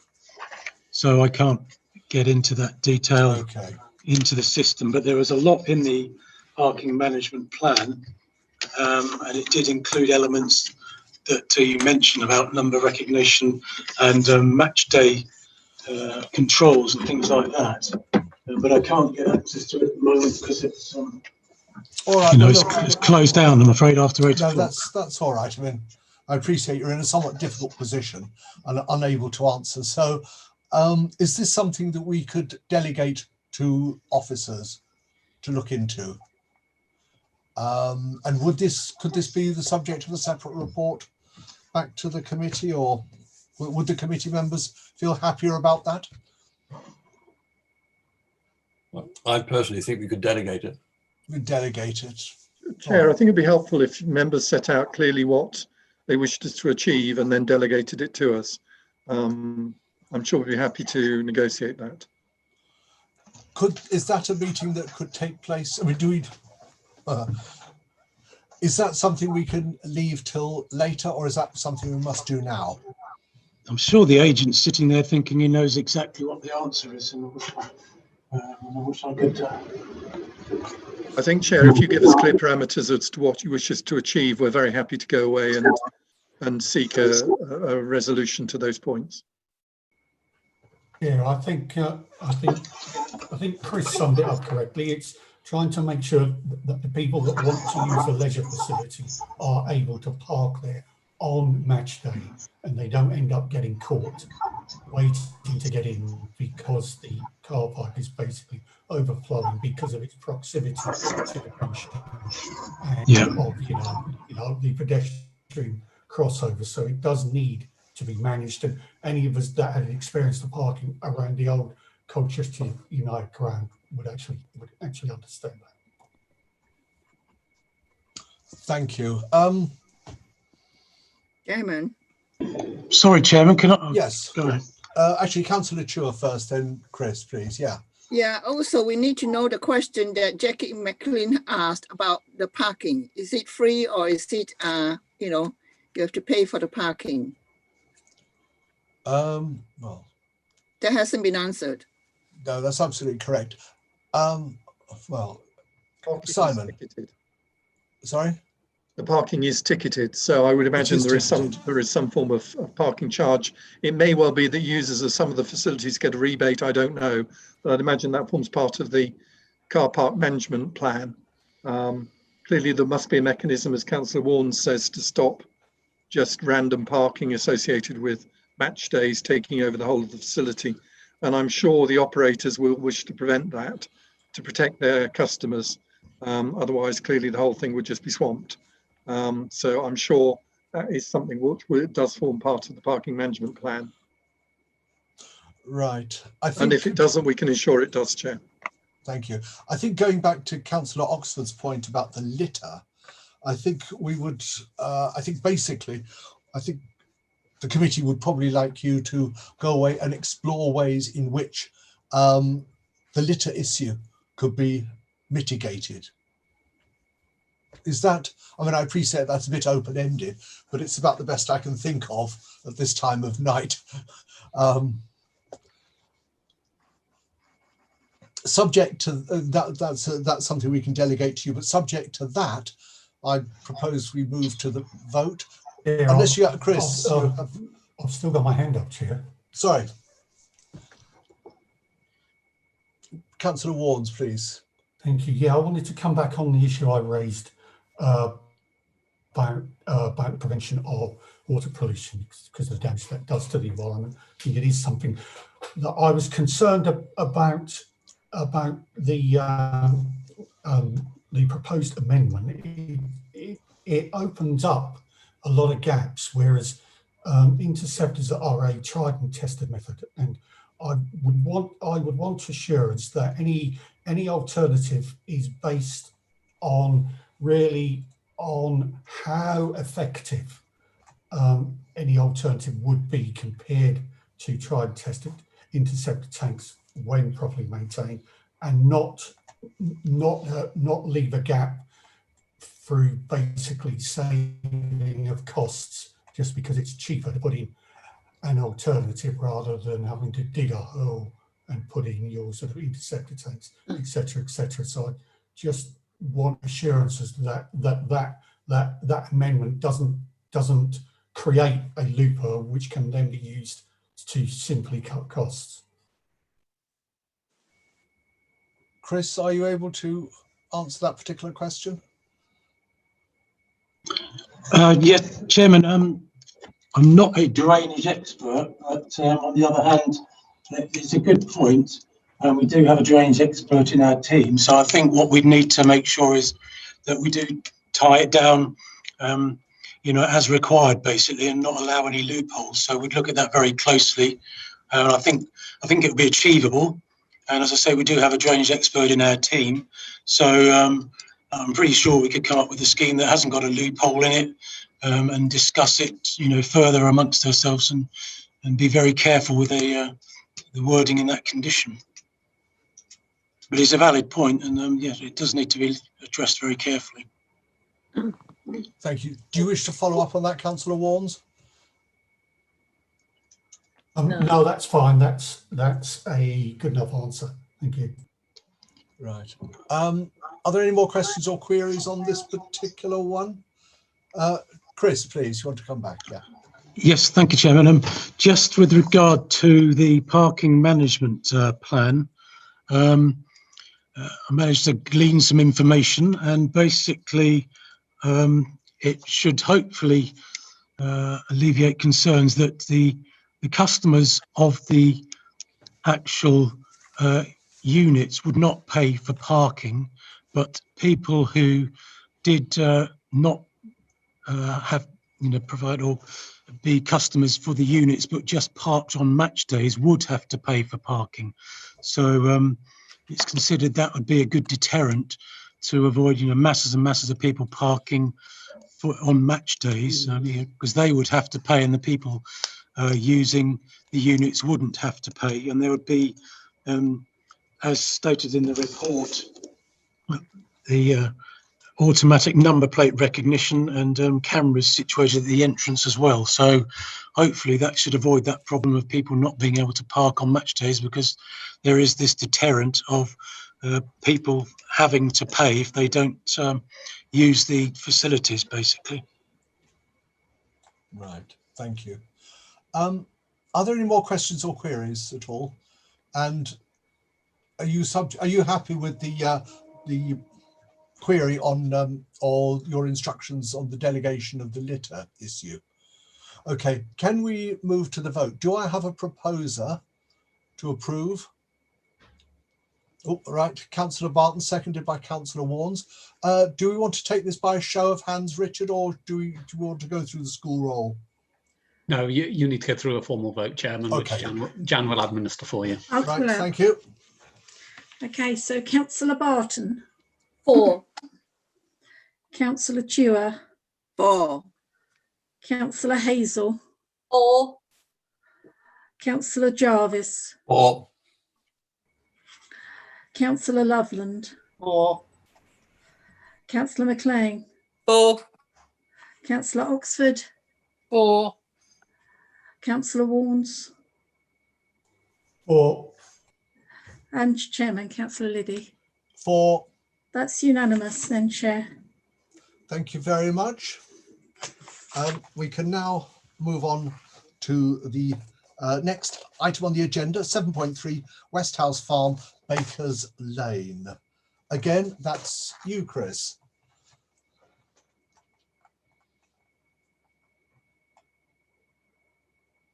You're muted. Thank you, Chairman. Okay, I'll try and share my screen again, and hopefully it won't crash this time.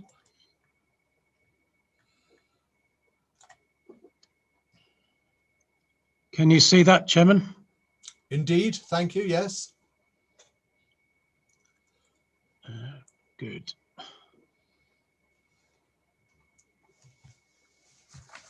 Okay.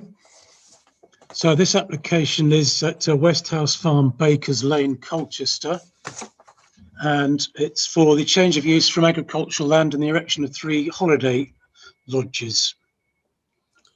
And firstly, to show you where the site is, this is the application site here.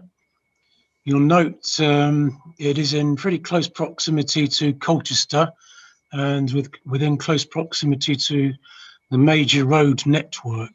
And then, as you're aware, it's not far from the major road network, but the road leading to it is pretty narrow down here. So that is obviously a very important consideration as to whether the scheme is acceptable on highway safety grounds. So site there.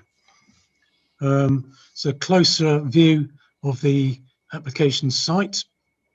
So access into the site is shown here. These are the holiday lodges here and here. Having visited the site, my strong opinion was that this would be the appropriate access to use, but this access shouldn't be used on a daily basis for the units because the visibility is not great. In the use of an emergency, for example, flooding, potentially, but not on the normal day-to-day basis, because this access has got much better visibility displays down here. This is another view of the site to a slightly larger scale. So the access which exists but would be slightly enlarged is here.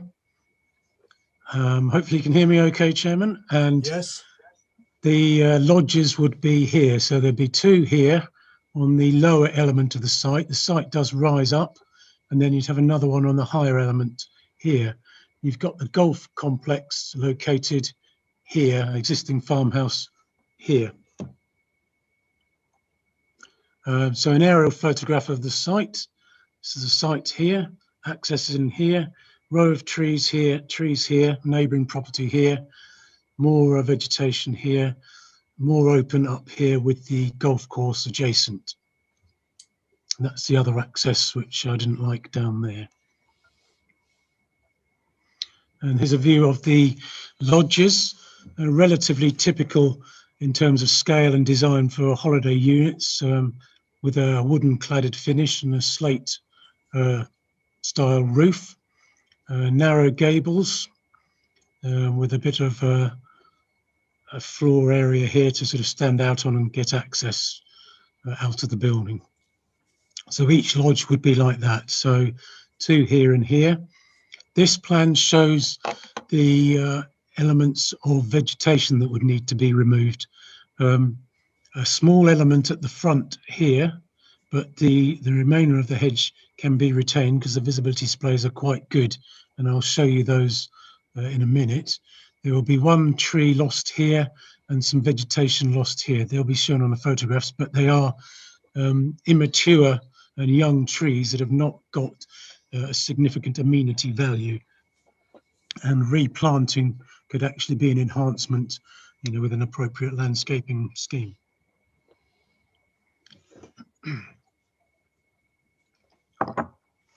This plan shows the previously refused scheme. You'll note that this area here was classified as parcel B and was not deemed at all acceptable by the inspector, who had serious concerns about the visual impact of this development. Conversely, with Scheme A, which this is the current scheme, he did not have concerns, and he thought that the location was sustainable and acceptable, and this part of the site was visually appropriate in the landscape. And we'll come back to that in the planning considerations section. This is a view from the access I preferred, showing the visibility to the left. You'll note the main vegetation is set a substantial way back from the road, and that this lower vegetation would allow a significant visibility display in this direction, subject to it being trimmed down. It is basically just overgrown, so condition can ensure that they'll be trimming down to the appropriate height without the loss of any significant vegetation, and it will actually improve the appearance of this area here. And the same goes in the other direction. You've got a big visibility splay back to the main vegetation on the site, subject to trimming back these stinging nettles, etc. Then you've got appropriate visibility back in this direction as well. It is a narrow road, and it does get narrow at certain elements, but in terms of the use of this access, the road is considered adequate, and the visibility displays in either direction are considered adequate. The same can't be said for the other access. And now this is a view looking up into the site from the preferred access. There'll be a little bit of a trimming away of this bit here. It's getting a bit overgrown anyway. And then the first two lodges would be positioned here. That tree would go, and then another lodge up, further up there, as I showed on the plan. This is the boundary with the golf course, and the boundary could be improved with additional landscaping. So it would actually help with screening this site from the golf course. This is a view within the site looking across the golf course. View looking at the type of vegetation that would need to be removed to get the cabin that's the highest up positioned. You lose some of this. It is young, relatively immature vegetation. The tree officer does not consider it's got a significant amenity value, so there will be an area of this that will be lost, but the remainder of the sites you wouldn't need to lose the vegetation apart from that little bit at the access point. This is the other side of that vegetation, and again looking from within that side of that vegetation. Now just turning to the flood issue that was raised at the meeting. I can talk about this in more depth in the main planning considerations section, but this area here shows the flood zone.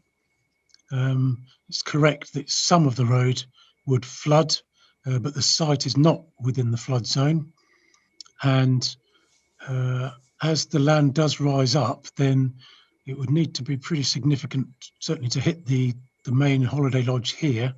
We have got a condition about levels that can be applied to ensure that these lodges are at an appropriate level, but they are not within the flood zone. So that means it's very difficult to justify a refusal on flood risk grounds if they're not within the flood zone, and there is escape out of the site in other areas, including, you know, if necessary, across the golf course, or the utilisation of this access in an emergency if people really do need to leave the site when there is a flood in process.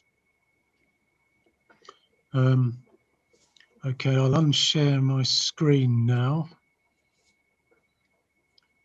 if I can. Just get back.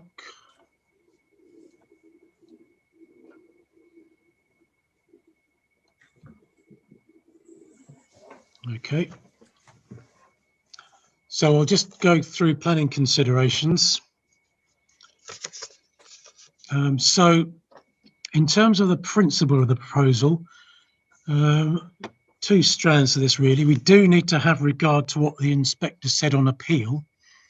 You know, whilst this is a different application, it is clear that the inspector concluded that this site was acceptable and was an appropriate site for the tourist use in terms of sustainability, in terms of the road network, in terms of proximity to Colchester, and also on the visual grounds in terms of its landscape. So Councillor Lewis is correct that it's a different application, but on the other hand, this particular part of the application has been given a very clear steer by the inspector. So the other part of the site is not considered acceptable, but the inspector considered this site was considered acceptable. Inspectors do come to different views, and that's another fair comment. But you know, we do have to have regard to what the inspectors have said in the past. It is a material consideration. We can overrule that, obviously, but it is a pretty clear steer in this case. In terms of the policy support, the local plan and national policy do give strong support to appropriately scaled tourist uses in the countryside, and particularly having regard to encouraging the rural economy and the economy in general. And this is a relatively modestly scaled development and fits exactly within the type of policy criteria that we would want to recommend favourably. It's low scale, traffic movements are relatively low, and it can fit into the environment satisfactorily, subject to the other conditions I mentioned, landscaping, etc. So in terms of principle, we feel there is strong national and local support. The National Planning Policy Framework is certainly really encouraging the rural economy. So we do have to have regard to that in this case. In terms of landscape impact, there can be acceptable screening on the boundary, replacement planting, and the design of the buildings are considered appropriate and pretty typical of sort of landscape lodges. So in terms of the overall impact in the landscape, it's not going to be particularly prominent, and the inspector didn't have concerns in this respect, and to be honest, I don't have concerns in this respect, subject to the landscaping condition being complied with.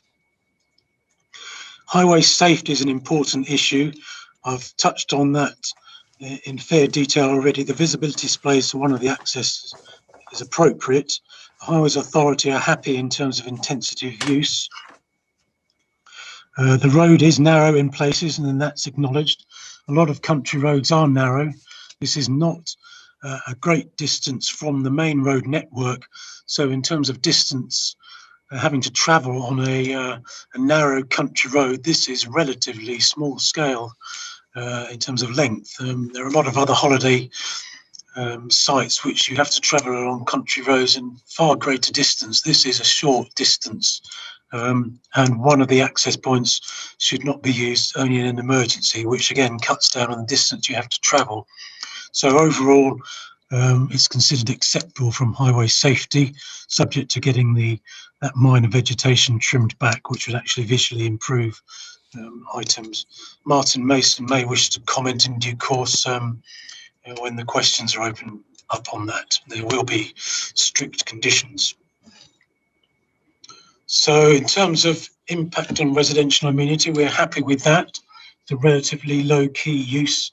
The access is far enough away from neighbouring properties to indicate there wouldn't be much of a noise and disturbance to any significant degree, including from dust, noise and headlights looking into other people's property. Environmental protection have not raised any objections, and conditions in the committee report can be applied. That includes a construction management plan for the hours of work. In terms of other issues, an ecology report has been submitted, and that is considered acceptable and appropriately can be controlled in the approved documents. So there can be the appropriate mitigation in that respect. In terms of trees and vegetation, I've shown those on the plan, that it is immature young trees that would be removed, and there would be an appropriate mitigation compensation for that, and the tree officer is happy. Flooding, again, I've touched on that it's not in flood zone 2 or 3, and we don't think we can justify a flood risk refusal on those grounds, but that has been investigated and looked into. So in terms of the conclusion, we are recommending approval with the conditions outlined in the committee report. Thank you, Chairman. Thank you very much, Chris, for a very comprehensive report. Now, I'm very conscious of time as well, time and tiredness, not to mention members' blood sugar levels. We still have another, not actually a planning application, indeed a variation afterwards. I hope we can wrap this one up by, well, the whole meeting up by 10:15, if we're quite happy with that. Okay, so I shall now throw that open to the committee. Councillor Barton, please. Yeah, sorry, but I'm not actually very comfortable with this, even though I do appreciate what the inspector said and he sees it as acceptable. But I actually don't think it's appropriate in a rural setting. It's a very narrow lane. I use it occasionally. It's used as a cut through. It's very windy. There are no shops in the area. There's no public transport. So basically, I'm going to hear what other people say, but I'm quite concerned about it, really. I didn't like the first application, and this one's no different from my point of view. Thank you. Thank you. Councillor Cllr, please. Yeah, I have to say that I've traveled along that road many times before, and on the occasions when it rains, you know, the road does get flooded. The other point I want to point out is, you know, that Chris was mentioning about the nettles growing on the edges of the road that is going to be cut down and, you know, make sure that it's trimmed. Is there a maintenance program to make sure that it's trimmed, or is it just going to be trimmed at once and left for it to just grow again? That's all I have to ask for the moment. Thank you. Okay, Councillor Hazel, please. Thank you, Chair. Mr. Harden mentioned that it was that part of the road, it was very close to the main sort of roads, but actually it's at the most lethal point of Baker's Lane. I use that road regularly, and I am very concerned because it's one thing to have a house built and people who live in those houses know the road. But if you're talking about holiday makers coming with children, I don't see how they could ever leave that site unless they were in a car and obviously therefore with parents or whatever. So it's an incredibly dangerous road. And I also wondered where the two lodges are at the first two as you come off, is there adequate screening and distance from them to the farmhouse that is adjacent to them? That's all I have at the moment. Thank you. Actually, probably we could take all of the queries and you could answer them at the end, Chris and Martyn. Councillor Jarvis, please. Thank you, Chair. My concern is that we're being asked here for a change of usage. Now, if we grant that, what did it change to, and what could we expect in terms of future development in this area once establishing a change of usage from agriculture? To me, it's the thin edge of the wedge that we start to develop in these rural areas like this, small amount. It makes it that much easier to then approve the following one because it's not such a big issue. And I think we have to be very careful we don't lose our very rural and very scenic parts of Colchester. Very few of it's left. This is a boundary between the town and the country, really.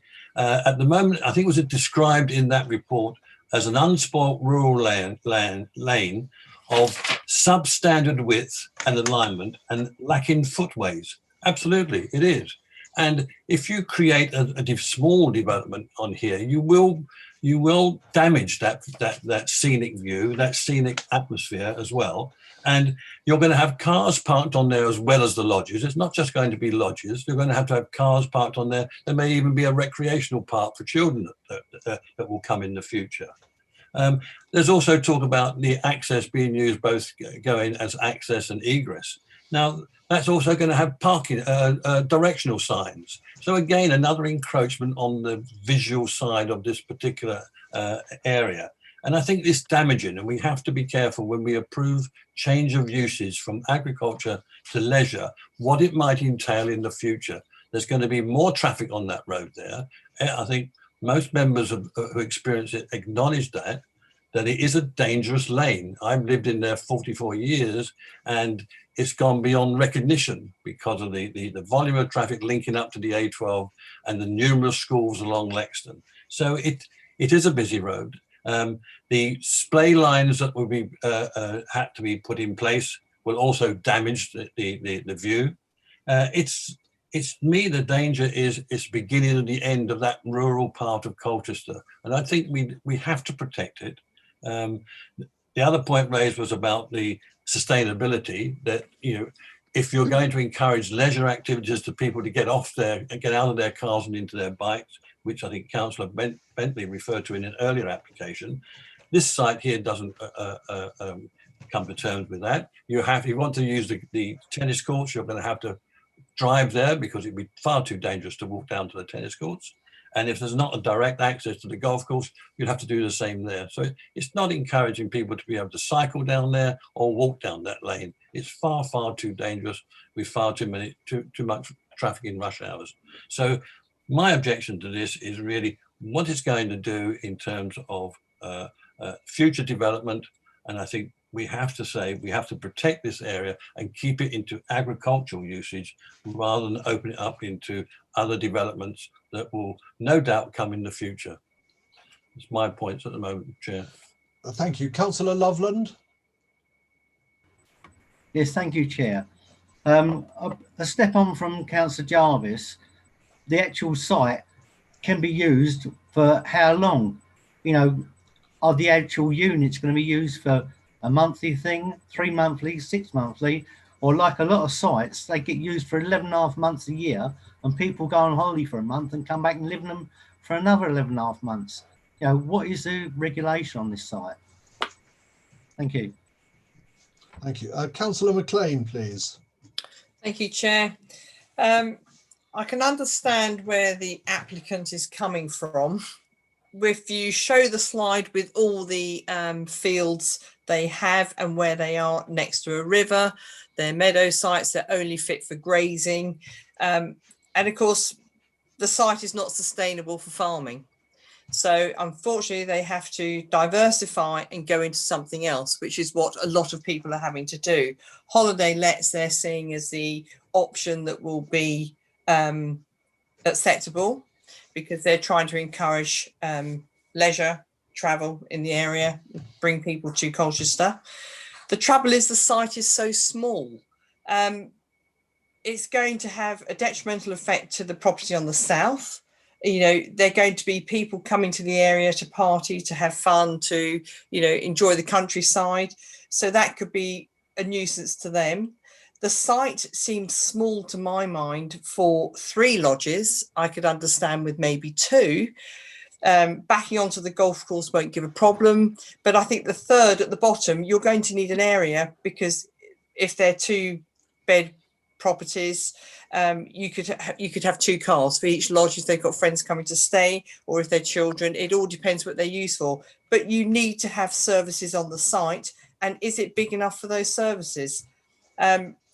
I'd hate to see the screening reduced in any form on the site, because I think that needs to hide the lodges and give the residents privacy. I think that's very important. The driveway out, I hope it's not going to be tarmacked. It's going to be, it would be more sympathetic to the countryside for drainage reasons, and not impact and show it to be sort of like a more of a development site. I did notice on the site displays coming out of the driveway to the left, if you're going towards the mill, there was a 30-mile-an-hour speed limit. Is that telling me that the rest of the road is 60 national speed limit? If so, that needs to be considered where the signs are. I'm worried about the application, that we're putting something on a spot that's very tiny, and I know they need to be sustainable, these farms now. So I'm not sure which, I'm not happy, to say the least. Thank you. Councillor Oxford, please. Thank you, Chairman. Been listening to all the comments, and I wonder whether there's a possibility that if this is approved, whether or not we can restrict the number of units on that land, so therefore that wouldn't be open to further attack later on.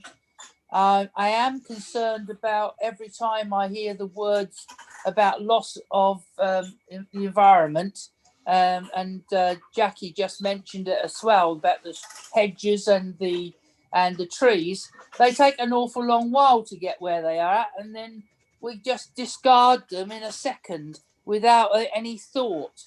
And I agree with Jackie as well that those hedges and whatever shield you. If you want to be in the country, you don't necessarily want to see a golf course. You want to be secluded and in the country. and that would give you deep in the country should it be acceptable. I think the problem we've got is because of the planning inspector's comments when refusing the last application and virtually saying that this particular part of the site is acceptable, but the southern part isn't, puts us between a rock and a hard place. Thank you, Chairman. Thank you, Councillor Oxford. Councillor Warnes, please. Thank you, Chair. Yeah, I don't think we're between a rock and a hard place. I think this is a pretty small scale development, and I wonder whether some of the arguments are being made are actually being overplayed. I'm actually happy to support this, Chair. Thank you. I think for my part, I'm inclined to agree with Councillor Warnes. We are in a somewhat difficult position refusing it because of the inspector's comments. The applicant will have a very, very strong grounds to lodge an appeal and probably be quite successful. Chris, therefore I'm quite happy to support this as well. Chris, quite a number of issues raised: nettles, change of use, occupation diversity, number of lodges, reducing speed limits, etc. Are you able to comment on those? Or Yes, Chairman, I'll answer a lot of those, and then perhaps Martyn can make a quick comment if he's still awake at the back there. Yes, firstly, in terms of maintenance of the visibility displays, yes, the condition number 10 says that the displays shall thereafter be retained and maintained free of obstruction thereafter.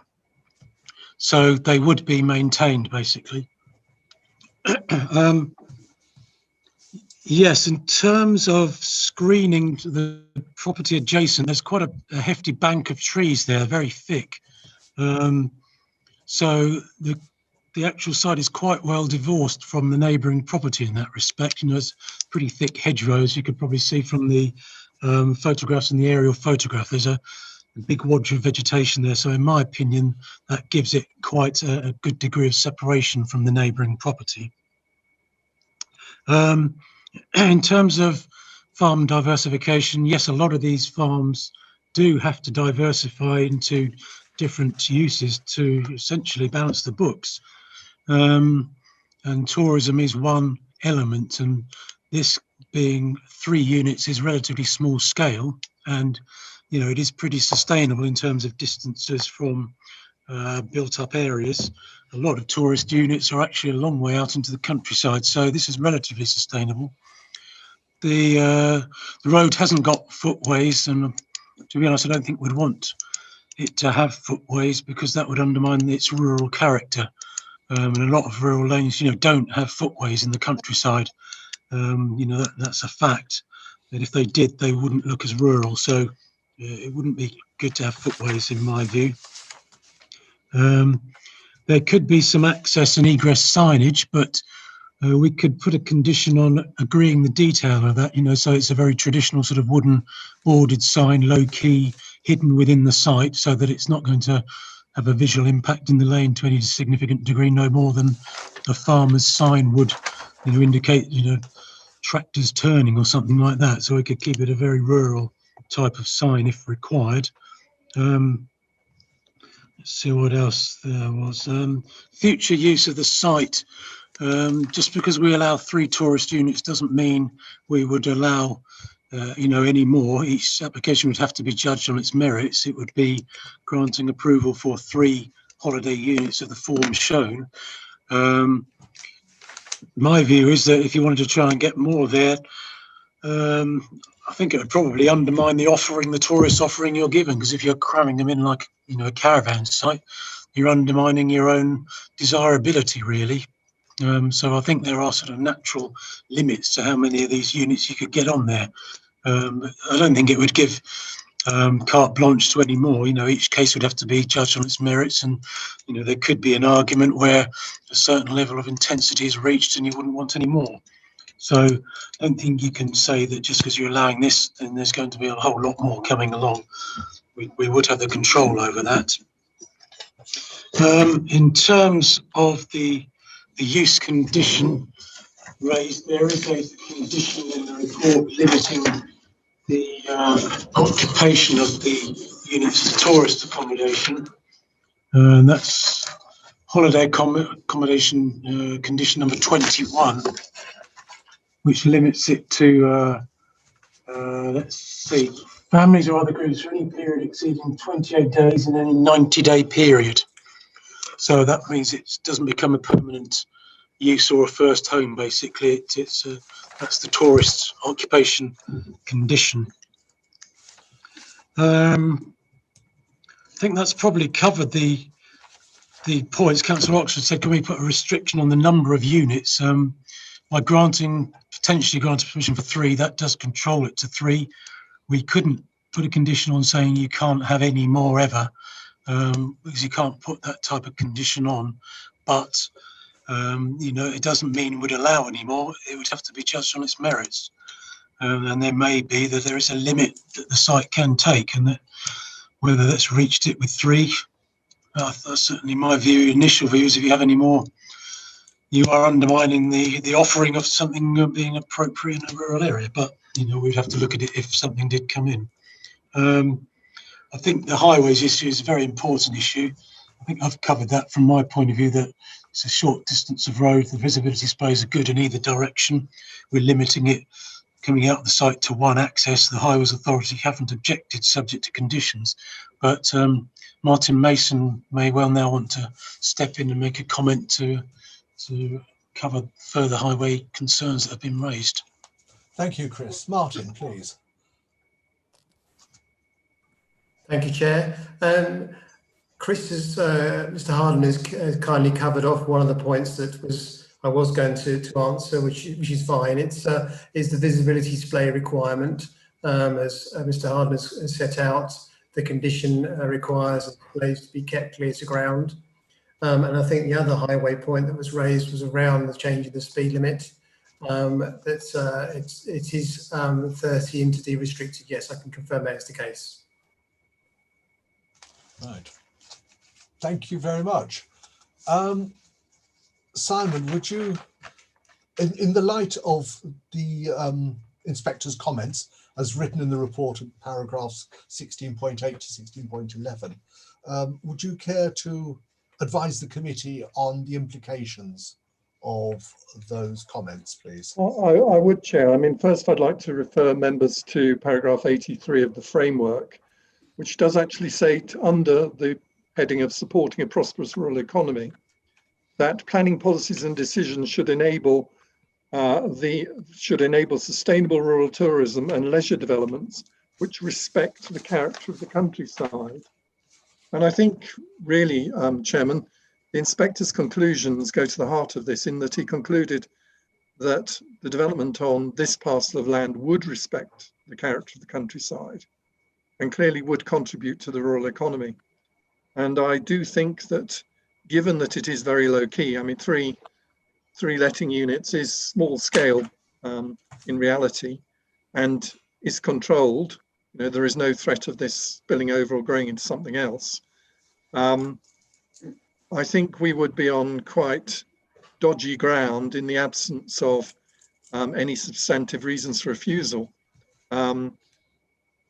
We haven't identified any landscape harm, and I think members in their discussion haven't identified any landscape harm. We don't have the support of the Highway Authority to refuse on highway grounds. And therefore, Chair, I would say in the light of the inspector's conclusions, it would be very, very difficult to sustain a refusal at appeal. And indeed, we may well have costs awarded against us because we don't seem to have any substantive evidence to back up any other reasons for refusal other than members feel uncomfortable with it. And I think, you know, that really doesn't constitute a sound and evidence-based reason for refusal.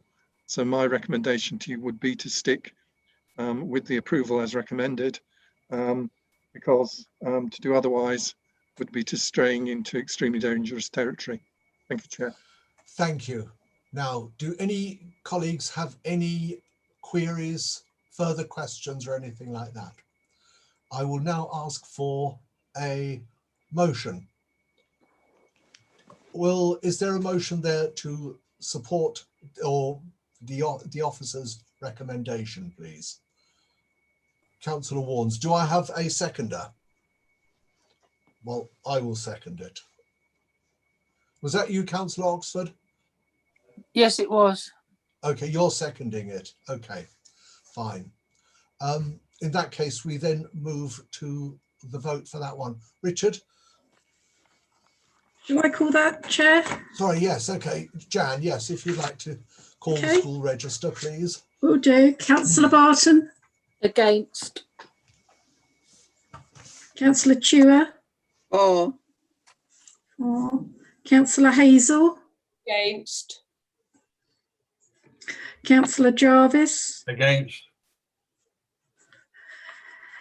Councillor Loveland? Abstain. Abstain. Councillor McLean? For. Councillor Oxford? For, sorry. Thank you. Councillor Warnes? For. That's 4 councillors for, 3 against and 1 abstain.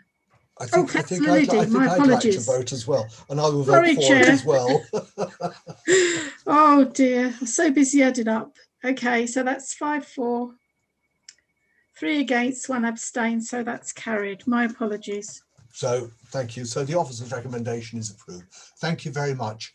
Now we can squeeze in just one more item, the final item, and bless her, Jane Thompson has given up an evening to listen to us. So I think we should do her the courtesy of listening to hearing her out. The final item for the deed of variation of planning application for Hive Mill. Jane, your patience is at last rewarded. Thank you, Chair. I hope you can hear me. Indeed, yes. Can you hear me? Yes. Excellent. I'm here to speak about Hive Mills, the Section 106 agreement, and I'll just try and share my screen, see if that will work. Can you see this plan? Not yet. Okay, I will try again. I was having a problem with it earlier, so I would just, to save time, Richard, I know you've got a copy of the plan. Would you be able to share that, please? I can indeed. There you go. Thank you. I knew there was going to be a problem. Okay, whilst that's loading, and to save a little time, you can see the red mark on there on Combe Causeway. That's the old Aim Higher site. That's what it was called when the planning application went through.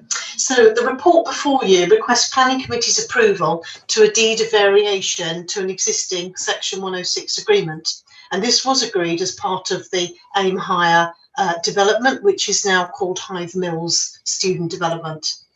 Planning approval for the student accommodation was given in 2017, and at that time the request was quite specific with the projects that it put forward. 225,000 was secured for the following: a foot cycling bridge crossing the River Colne, walking and cycling links to the footpath adjacent to the old Custom House and University, and forming a travel plan and/or contribution towards a bus shelter and a bus stop. You'll see the blue dot on the plan is the where I think is being referred to as the old Custom House, which is also called the Harbour Master's Office. So I think that's where this Section 106 was referring to. It's now unlikely that a river bridge will be prioritised, and the route to the old Custom House is less attractive to residents, as a footbridge north of the accommodation allows better access to the town centre. The Borough Council have now prepared a travel plan, and a bus shelter is not recommended in the vicinity of this site due to it being a major highway. The funds remaining following the travel planning and minor walking improvements in the area is around £205,000. It's now proposed to combine the requirements into a single contribution to support measures for sustainable transport for students, comprising walking and cycling between the development, University of Essex campus and the town centre. This allows the delivery of active travel improvements to benefit the students more effectively than the existing agreement does. The deed of variation is less specific than the details contained in the existing Section 106 agreement, and this is to ensure that funds can be spent on relevant projects, as sometimes a specific project cannot go ahead due to a variety of reasons. The deed of variation would ensure the contribution is used in the local area for sustainable travel improvements. No additional funds are required from the developer, and this proposal has the full approval of the accommodation manager of Hythe Mills and the developer. Thank you.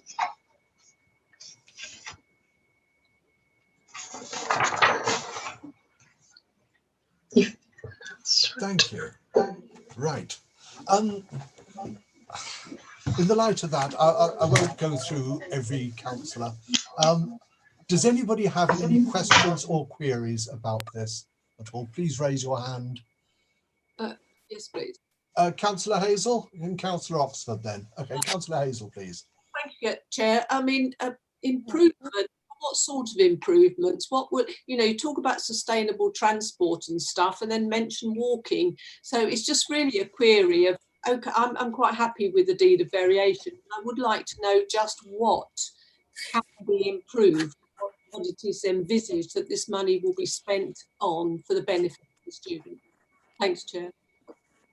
Actually, Councillor Oxford, could I just ask Councillor Oxford to come in and then we can bundle the two up? Yeah, yes, Chairman. I heard walking and cycling as well, and I thought from Hythe Quay and then up Hythe Hill, there's always parking on Hythe Hill, and it's very narrow. How would they be able to accommodate and provide additional facilities for cyclists into town from there? I just can't see it in my head how that can be achieved. Thank you. Jane, are you able to answer either of those questions? Yes, Warnes has indicated as well. Sorry? Councillor Warnes? Councillor Warnes has his hand up. Sorry, okay, yeah. Councillor Warnes, please. Thank you, Chair. Yeah, I know that area quite well because I used to work in the Western Business Centre on Hawkins Road. And in terms of our wider travel plans of trying to create a modal shift, and in terms of the deed of variation shifting the money away from student specific, but still items that might benefit the student community. Hawkins Road lacks actual infrastructure such as bus shelters. You've only got a bus shelter down the far end of Hawkins Road, which is down near the Hythe railway station. But when you come up to the other end, you have to go to Elmsted Road in order to be able to catch a bus. So obviously access onto the sort of Wivenhoe Trail is important because students will be able to use the cycleway to get to university. But it wouldn't do any harm to do, as Councillor Hazel says, to try and tie down in maybe loose, but nevertheless specific headings on what £224,000 can be spent on, because it is quite a bit of money. And the danger is that it leaks out into the more strategic items that Simon talked about earlier within the meeting. And he did talk about a split. So it would be important to see that that split stayed on the site and benefited the facilities for sort of students. And at the moment, they've either got to walk down to the chip shop on Haven Road to catch a bus, or they've got to walk up to Elmsted Market or right down the other end of Hawkins Road. So perhaps some bus infrastructure and to make sure the connection to the Wivenhoe Trail is an easy one from the site, maybe two areas that could be looked at. Thank you. Are there any more questions or queries? Okay, Jane, if you'd like to answer some of those, please? Yes, it is every intention to keep the money in the local area. We've worked with the Hythe Mills student accommodation manager, and we very much feel that this will benefit the students. When the councillor was talking about bus access, the nearest bus stop is at the end of Lightship Way, where a bus can then be got to the university or further into town. The original clause had a bus stop and shelter written in there, and Martyn Mason will correct me if I'm wrong, but Highway Authority did advise at the time that it wouldn't be wise to put a bus shelter onto the Cone Causeway Bridge or onto Hythe Quay itself. So that's why we couldn't spend the money on that facility. Improving the walking and cycling link to that existing bus shelter in Lightship Way is one possibility, as is another crossing, or rather a crossing of Hythe Quay, to allow walking and cycling better access to the town from the White Bridge, the pedestrian bridge that's to the north of this site at the moment. There's obviously public realm improvements along Hawkins Road that could be included. There's also linking in with the town deals, walking and cycling on their list, which is from the town centre to Grinstead, then round to the university, and then looping round, we'd like to see from the university back round to this site, perhaps including the zigzag bridge. So we do have a long shopping list of items that we could spend the money on, and definitely keep it in the local area. I don't know whether my colleague Simon's got anything further to add on that. No, thank you. Are there any more questions or queries at all on that? I think that seems to have answered it. Richard? Chairman? Yeah, can we deal with this by way of just a simple show of hands? I think it would be best to just do a quick roll call, Chairman. Okay. Right, Jan, please. Yes, ready. Councillor Barton. Actually, hang on. I've just realised we need to. Do we need to have a formal Motion resolution? seconder. Proposer and a seconder. Sorry. Probably best. For it. Okay. Well, Councillor McLean has proposed it. Who seconded it? Councillor Chua. Right. Okay. Yes. So please proceed. Sorry, Chair. So Councillor That's right. Barton. For. Councillor Chua. Yeah, 4. Was that 4? Councillor Hazel. 4. Councillor Jarvis. 4. Councillor Loveland. 4. Councillor McLean. 4. Councillor Oxford. 4. Councillor Warnes. 4. And the Chair, Councillor Liddy. 4. Lovely, that's unanimous, Chair. And that is carried. And that, ladies and gentlemen, concludes tonight's business. I want to thank all of you, the members of the public, for their thought-provoking contributions, all the officers for their hard work and their patience, and for you, my dear colleagues, for being so diligent and at times so difficult. You're a great team to work with. I wish you all a very happy Christmas, a better New Year, and a safe journey back to your drinks cabinet. Good night, all. And this is where we do our university challenge bit. Bye-bye. Good night. Thank you, Chair.